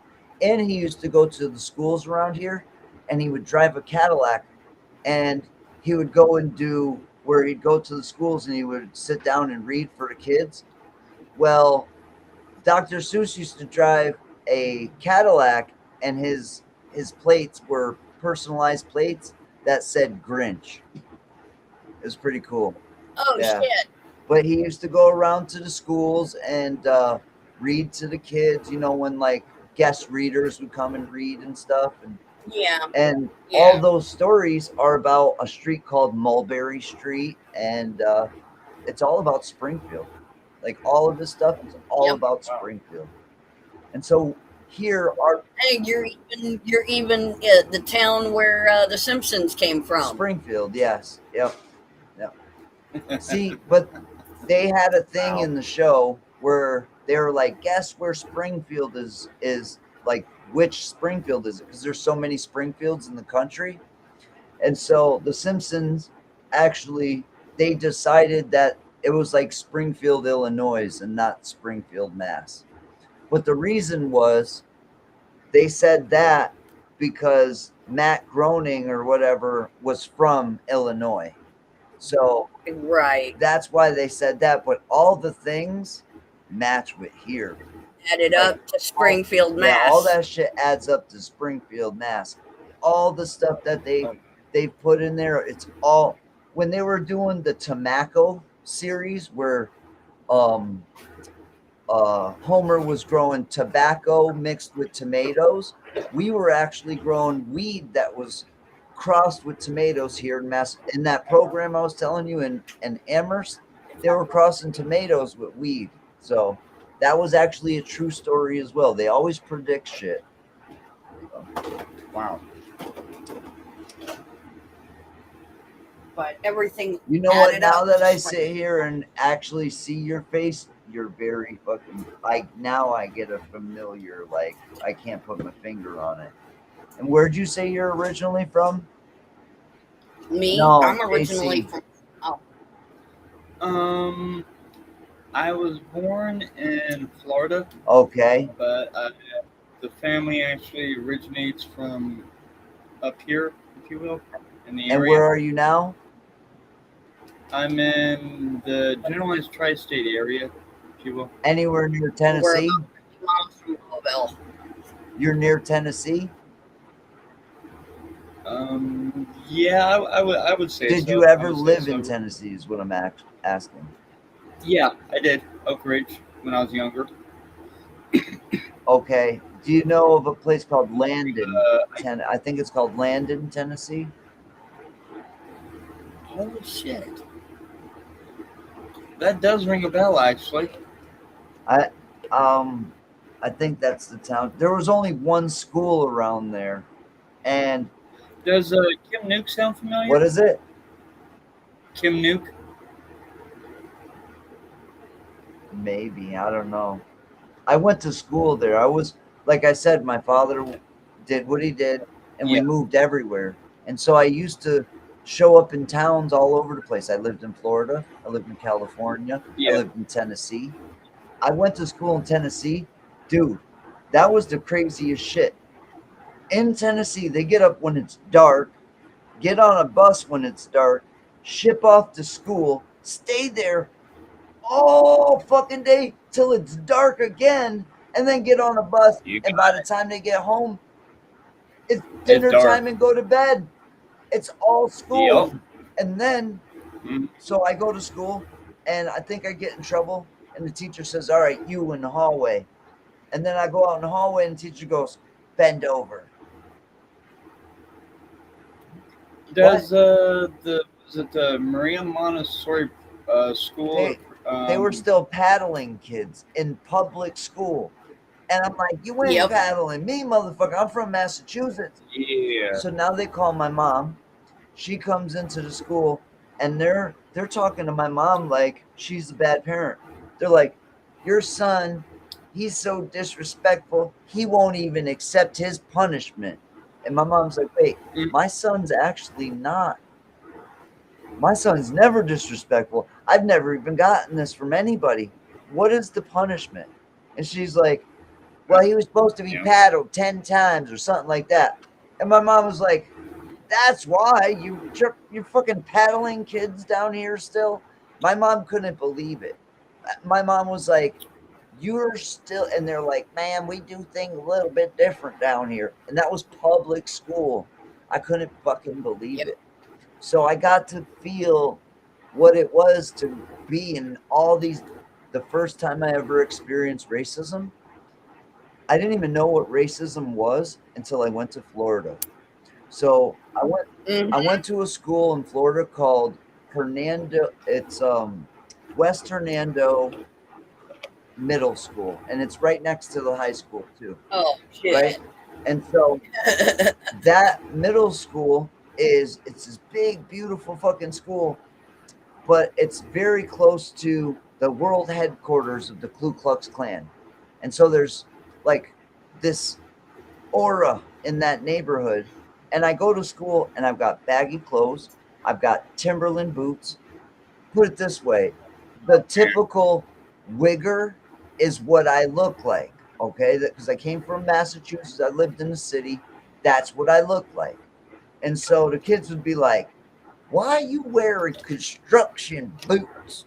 Or they just, and I'm like, you never heard of Timberland boots? These are actually fucking very expensive, nice boots. And they're like, those is construction boots. So I actually got in a lot of fights because kids would pick on me, and they actually said they would call me the rapper kid. They would say, that's that rapper kid. Now, I never rapped in my life. I listened to rap music, but why was I the rapper kid? Because look, I wear a Johnny Cash shirt. I'm not the fucking rapper kid. My father, my grandfather is a country music singer. This is my father. Oh, not my father. That's my grandfather, and Farron Young, a famous country music singer. My grandfather was a famous country music singer and writer. So I had never experienced this because I come from Massachusetts, it's so diverse. Our people are not like that. So I had 3 friends in that school. It was 2 Cuban kids and 1 black kid and me. There was 4 of us. We sat together, and the rest of the school, we were the outcasts. So I had 3 friends in Florida. So that was rough. So another thing is, my mom worked in this place called Snob Hill. Hell, I didn't know houses had bathrooms until 1986. Yeah, When I moved to Florida. that's crazy. My mom worked on this hill called Snob Hill in Brooksville, Florida. And Yep. it's all $1 million mansions, even more than that, or 10 million, whatever, big ass mansions. It's right near the May Stringer house. Okay. It's Oh wow. part of that neighborhood. So I'm playing in the yard, and a woman, Millionaires Row. a white woman shows up, and she says, you want to go hang out with some kids your age, play some basketball? And I'm like, yeah, because I didn't know anybody from there.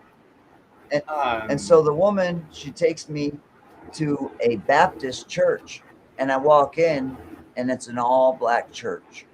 And at first I'm like, oh shit, what the fuck? So I'm texting a certain name. I go. I'm not gonna say it on here for privacy reasons. I go in and Can you please get a send you a name? Hold on a second.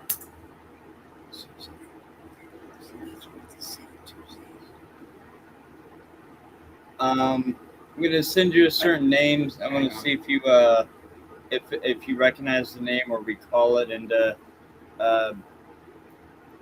the person I've not talked to in probably 10, 20 years. Susie Aiton.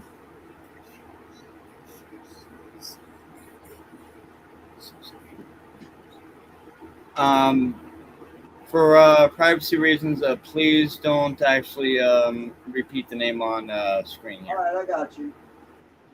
Yep. I sent it to you. All right. So I go down to this church, and it's an all black church. And I go inside, and at first I feel like, oh shit. If you don't recognize the name, no worries. So, but then these people made me feel so comfortable. I ended up being baptized there, and it's my church. That's where I feel home.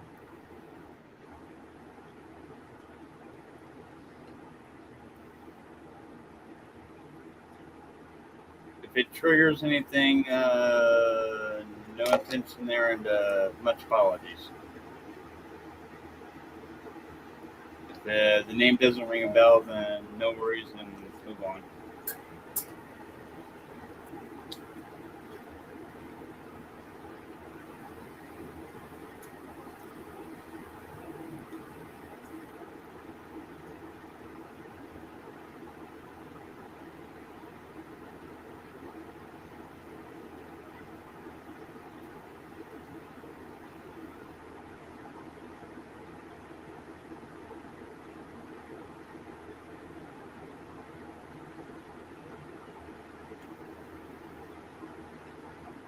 I don't know why I even said what I said in the message back to you, but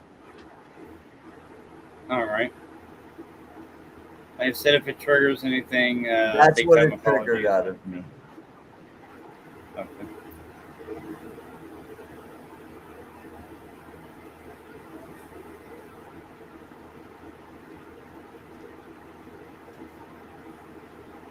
Okay. That's the feeling I get. I have no idea. It was just that it was just what the fuck. For some strange reason, that name came to mind, and it was like, what the fuck? So, never mind. It's one of those random things. Check the next message. Okay. All right. But yeah, either way, no disrespect meant, of course. Yeah, it's all good. Like I said, you're a really cool guy. It's yeah.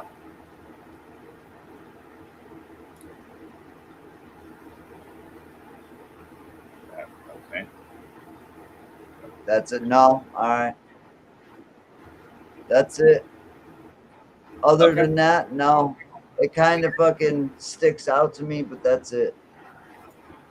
The first gut feeling I get is like a traitor, somebody who betrayed somebody beyond words. And that's what I feel like. Who's this snake? Yeah, the snake in the grass. I got you. Yeah. And that's about the way they were too. So. Yep. That hurt.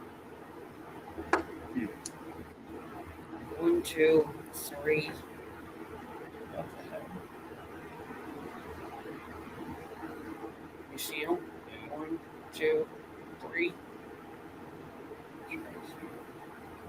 Oh.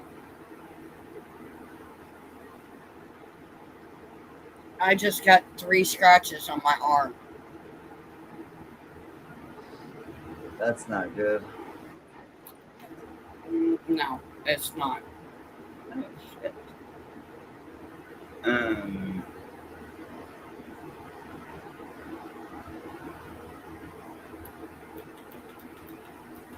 know what I'm thinking? Maybe. Interesting. Time to call the boys back in. How many favors you still got left with them is the question. We're not running an all you can. I know. We're not running a interdimensional kegger here, okay? Yeah, I know. No, it's not Mark of the Beast, Gonzo. We already got Yes, that sir, when not- we're born. Interdimensional kegger here. It's called your social security number. What the hell? Oh, you don't know what the mark of the beast is? Oh, yeah, I'm aware of it. The 6, No, Yeah. no.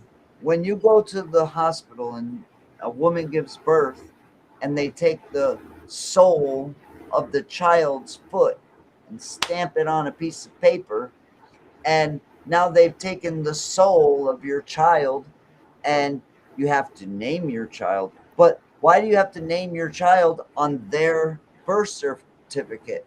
And then once you sign the birth certificate, now your child is owned by the state. And now if they want to take your child, they will. Here's the thing. If you got weed in your system, they can say you're abusing your child. They just take your child then. Now they can traffic your child to anybody they want to. And this happens every single day. But let's go beyond that. Let's just say a normal birth happens, there's no problems, and your child gets a birth certificate and a social security card. That's the funny part, the social security card. Now you have the mark. Now you have the number. Now Nobody without the number or the mark will be able to trade or sell or do anything. Try having a child without a social security number.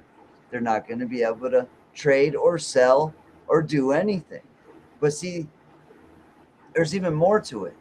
Now, if you don't send your child to the school they tell you, they'll come and take your child. Everything is about coming to take your child.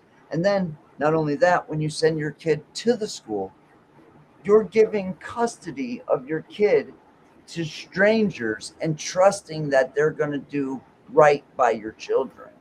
And I'm sorry, but they're not. This is a fucked up No, system. When I went into the elementary school here that they tried to transfer my kid to, and I seen my kid walking with his hands behind his back and his head down, and I said, Jay, what are you doing? And he says, Dad, they tell me I gotta walk with my hands behind my back and my head looking at my feet. I flipped out on that principle so much. I said, my kid will never fucking walk with his hands behind his back. What if he falls? He needs to be able to fucking catch himself, you dumb bitch. And then, not only that, in what fucking universe do you walk with your head down? When I went to school, they said, walk with your head up with pride.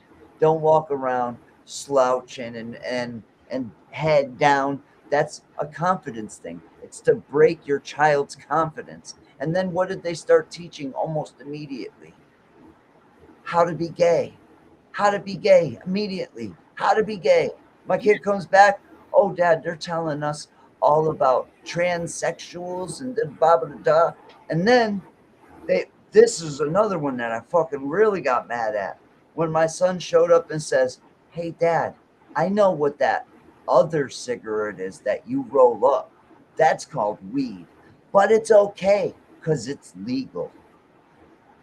Is that what they told you? It's okay because it's legal? Yeah, it's okay because alcohol's okay and weed is okay because it's legal. But you got to be an adult to do it.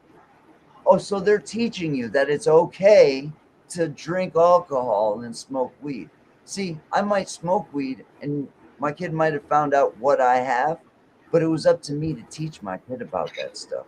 It wasn't about exactly. some stranger teaching my kid about it being okay to take drugs and drink alcohol. Because those are the exact words that he said to me as My a 10-year son, old. my son got expelled the first month at the high school in Virginia, in the town that we lived in, because of the simple fact that whole fucking I identify myself as whatever. Okay. And he wouldn't call somebody Well, something fucking weird. they called a mandatory auditorium school thing, Mm-hmm. and they were talking about, it's okay to identify yourself as, yada As yada a yada. potato. My son stood up. My son stood up in front of the whole entire school in the auditorium, unzipped his pants, pulled his little pecker out, and says, I identify as a boy. God created me as a boy. That's what I identify myself as, a human boy. Tucked it back in, zipped his pants back up, and walked out of the auditorium.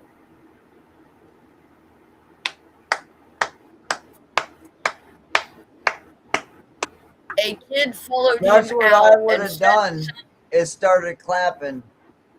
That's what I would have done if I was some there. kid followed him out of the auditorium, and he said something offhand to my son, I'm not and trying it to pissed make my a son off. pun, but he's got some big balls. Exactly. Yeah. Always Yeah. has, even as a unborn baby. That's so cool. Well, this kid had said something offhand, and it pissed my son off at the time. Yup. My son turned around, and I mean, my son popped him right in the mouth, Yep. knocked out 3 of his teeth, shit.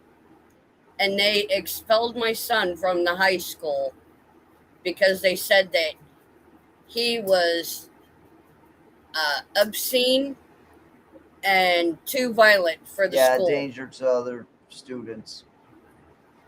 So we took him to another high school and enrolled him into another high school because they wouldn't let me homeschool him. So here's the thing. That's what I was getting at. Try to homeschool your child. You need permission to homeschool your fucking kids. Do you know what happened during COVID? I told my kids, I said, you're not going to school. They said, what? And now this is a month before they stopped kids from going to school. When the shit started, for me, I said, my kids ain't going to school. You're staying at home. No. You know what people told me? They said, you can't do that. You can't do that. I said, you're going to fucking watch me. Hell, you can't. You're going to. And so when the school called me, I said, are you going to guarantee the safety of my children? And then the school, you know what they did? They shut the fuck up and they left me alone. And about 2 weeks later, they followed suit. So here's the thing. They really think they do in a way if you let them, but they think they own your children. You can't. Hold on. Do you understand how crazy it is what you just said? I am not allowed to teach my own children. My daughter, my oldest daughter, who we lived with, that at is the 100% time, against the United States certified Constitution teacher. and everything. When did it become the fact our children are owned by the fucking school? Get this. My oldest daughter has a degree in teaching. My grandchildren. We decided that we was going to have my son homeschooled. My grandchildren will not. We've already talked this out. My grandchildren will not be born in a hospital. They will be born at home with a midwife.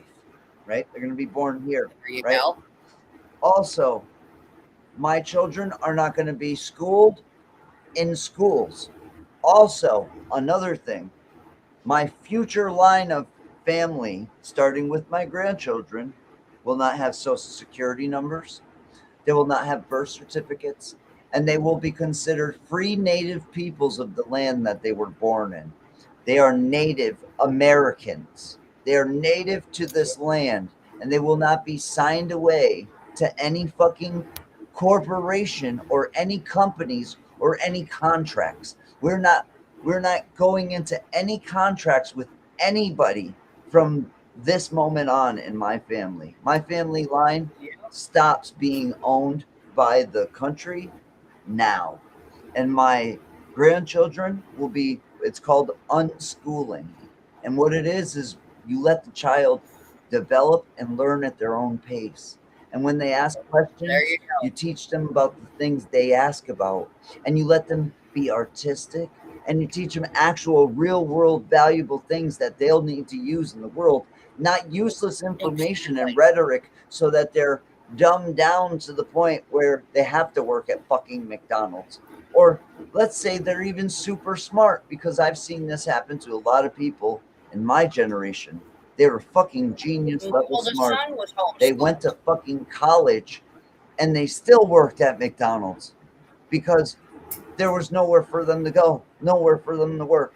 So they ended up managers and stuff, but still they went to college and they did all of this stuff for nothing. And then people that didn't go to college became multi-million and billionaires because they didn't waste $70,000 of their first life and owe $70,000 to $80,000 to a fucking school. You can learn today with information. Why do you need college? College is an indoctrination. You're being cubed, you're being squared, you're being led into the club, so to say.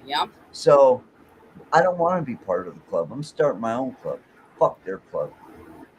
Well, CM Gonzo said all I got was a doesn't play well with others check mark. Mm-hmm.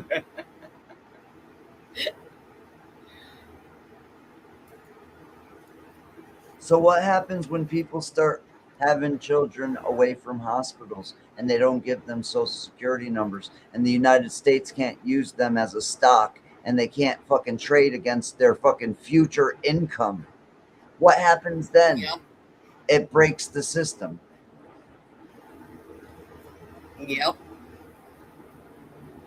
And I don't even care if it does or not, because I know that there's families that already do this. It's just not spoken about. That's it.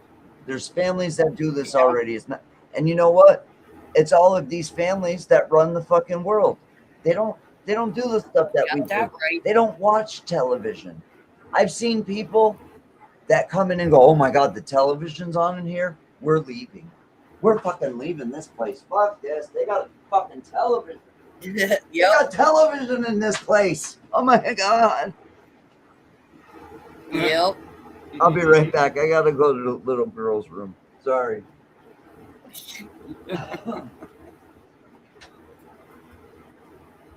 But yeah, hey, that's messed up, Gonzo. That's messed up.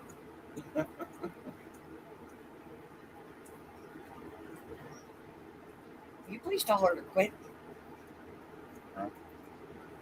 She's over here fucking around.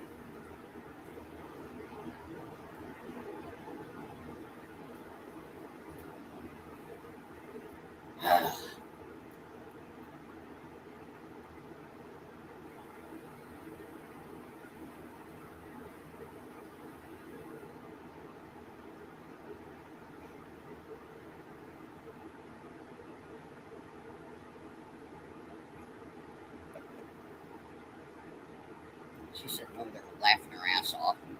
Mm-hmm. Schools spy on people. They know how to find info with questions. With questions the kids don't realize could cause issues for their family. You got that right. Mm-hmm. You got that right.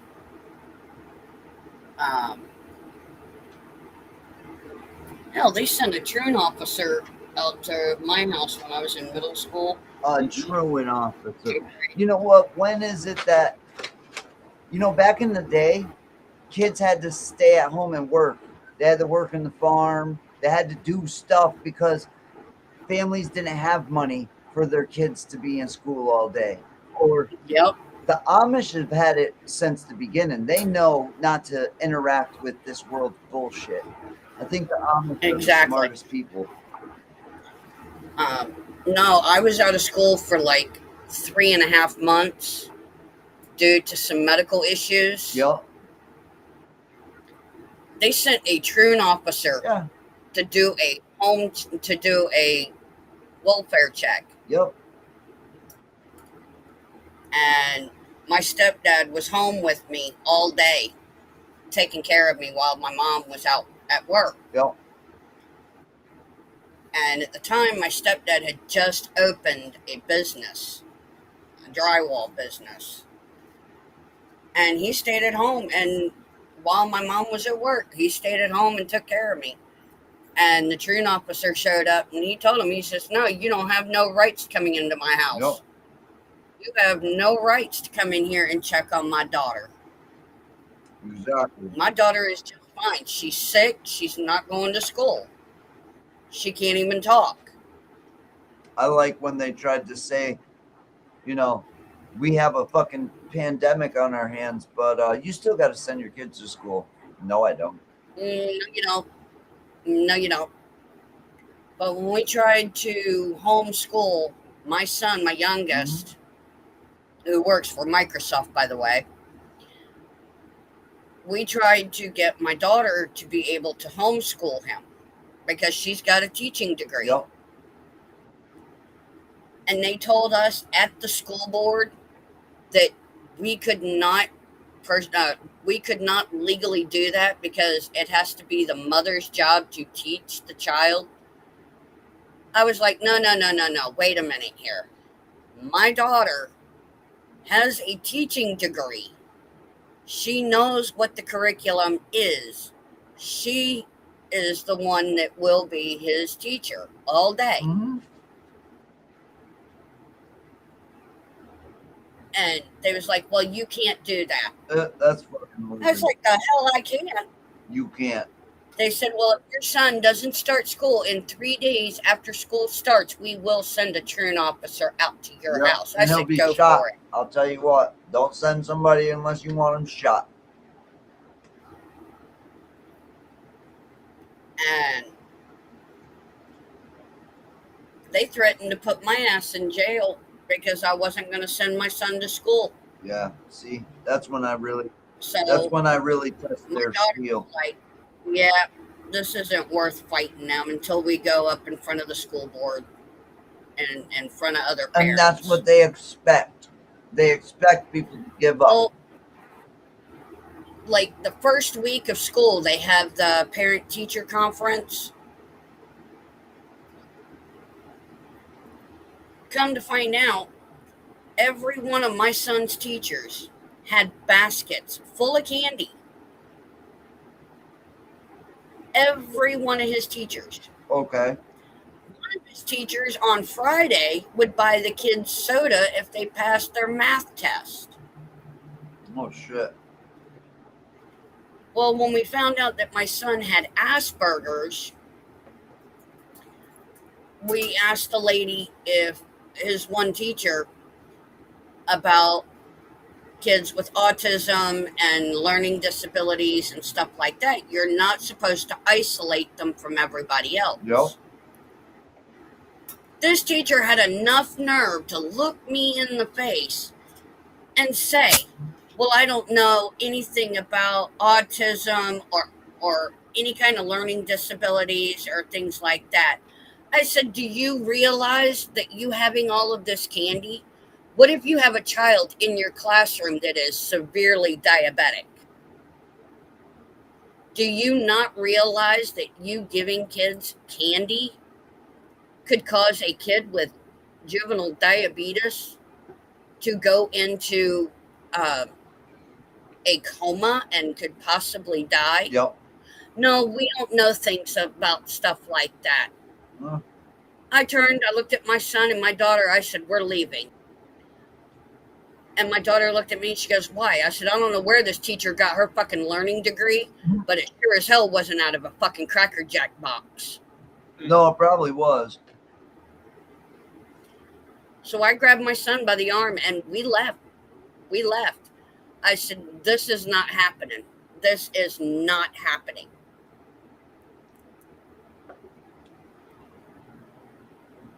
A couple days later, I went to the school and I had a nice long chit chat with the principal.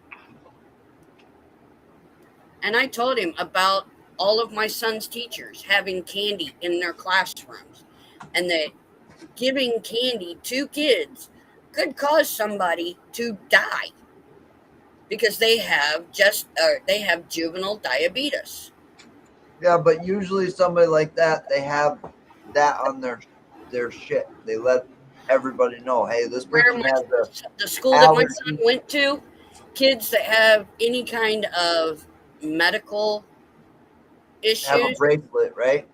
They have to have a bracelet, but in order for them to do their insulin 3 times a day, they have to go to the nurse's office.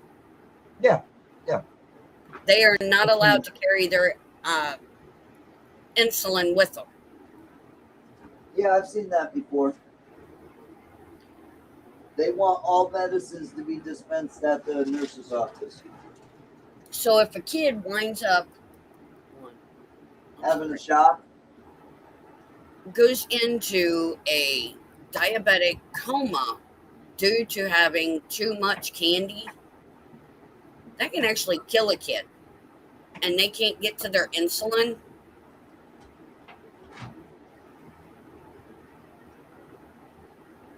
That could be a lawsuit on the school. Yeah. I would think it would be known, like they would talk about it and say, hey, this person's got diabetes, don't be giving them fucking candy. They didn't.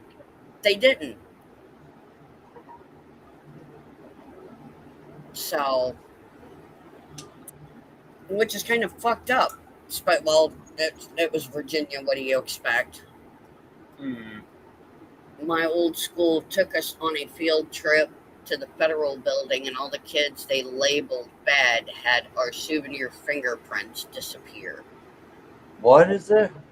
Somebody said my old school took us on a field trip to the Federal Building, and all the kids they labeled bad had our souvenir fingerprints disappear.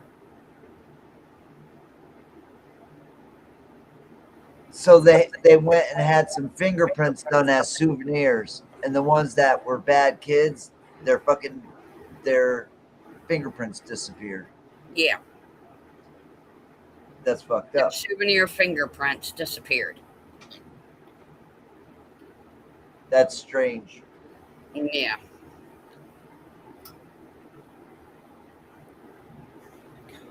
I've actually been investigating a murder of a 15-year-old girl that was found not too far from my house. Her name is Tammy Linz. And her father passed away not too long ago with a videotape in his possession that was supposed to go to the Attorney General of Massachusetts because my ex-wife, who happened to be a police officer in Colorado and had very, extensive training in law enforcement, and is also actually currently finishing her degree to be a lawyer. And so we were doing videos, and she sat down and she interviewed one of the kids from the neighborhood. And the kid actually gave up such amazing information. He literally pointed out who did it. And so shortly after that, he moves out of town because those people are threatening him. One of the other kids dies from an overdose, just suddenly dies from an overdose. And the police don't do anything about this girl's death. And they covered up her death in 1996 when it happened. They literally, instead of marking her death as suspicious, the coroner marked her death as undetermined, which she was found with knife marks in her bones. She was murdered. How do you mark a murder as undetermined? Undetermined means she could have just been walking and died from anything. We don't know what happened. Yeah. So if it's undetermined, it doesn't warrant a murder investigation. So she never got a murder investigation. Right. But there was like a pseudo investigation for the news. So the police looked like they were investigating. And you know what they did? They blamed the father. And they swept it under the rug. Oh, yeah. But they tried blaming a man with disabilities, and he had autism. And because of his autism, they tried to blame him for it. But that dude loved his kid. I know him. He didn't kill his kid. And I know who killed his kid. And the cops won't do nothing about it. And there's a video of a kid crying saying it was this person, and this person. And they've been threatening me for years. If I say something, they'll kill me. And now he's hiding in Florida and the cops will do nothing about it. That's going on right now. So that's fucked up. Oh, yeah. Oh, and so I found evidence over where she was found of not just her, but other kids being dumped over there. You know what the city did? The city came in, dug it all up, got rid of everything, literally got rid of all of the fucking sewers over. They got rid of everything. They dug up all the stuff. Why would you go into the woods and clean up the woods and clean up all this stuff? Because they knew we were investigating. I was over there digging. I found literal evidence. They had an underground fort that the kids built. That's where they attacked her. They got her to go out to the woods and they killed her in the woods. And they did a lot of weird shit, like satanic shit. They hung a dead cat over her body. They did some weird, fucked up stuff. And the police just seemed to want it covered up. One of the kids, his uncle is a Springfield police officer. So, whatever. But I've been investigating that for 10 years now, and I don't need to investigate it anymore. I know who did it. The police just won't do nothing about it. So, they just want to sweep it up under the rug.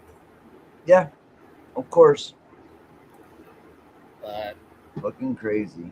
Let's see. We've been going for 4 hours and 24 minutes. We are down to 4 people.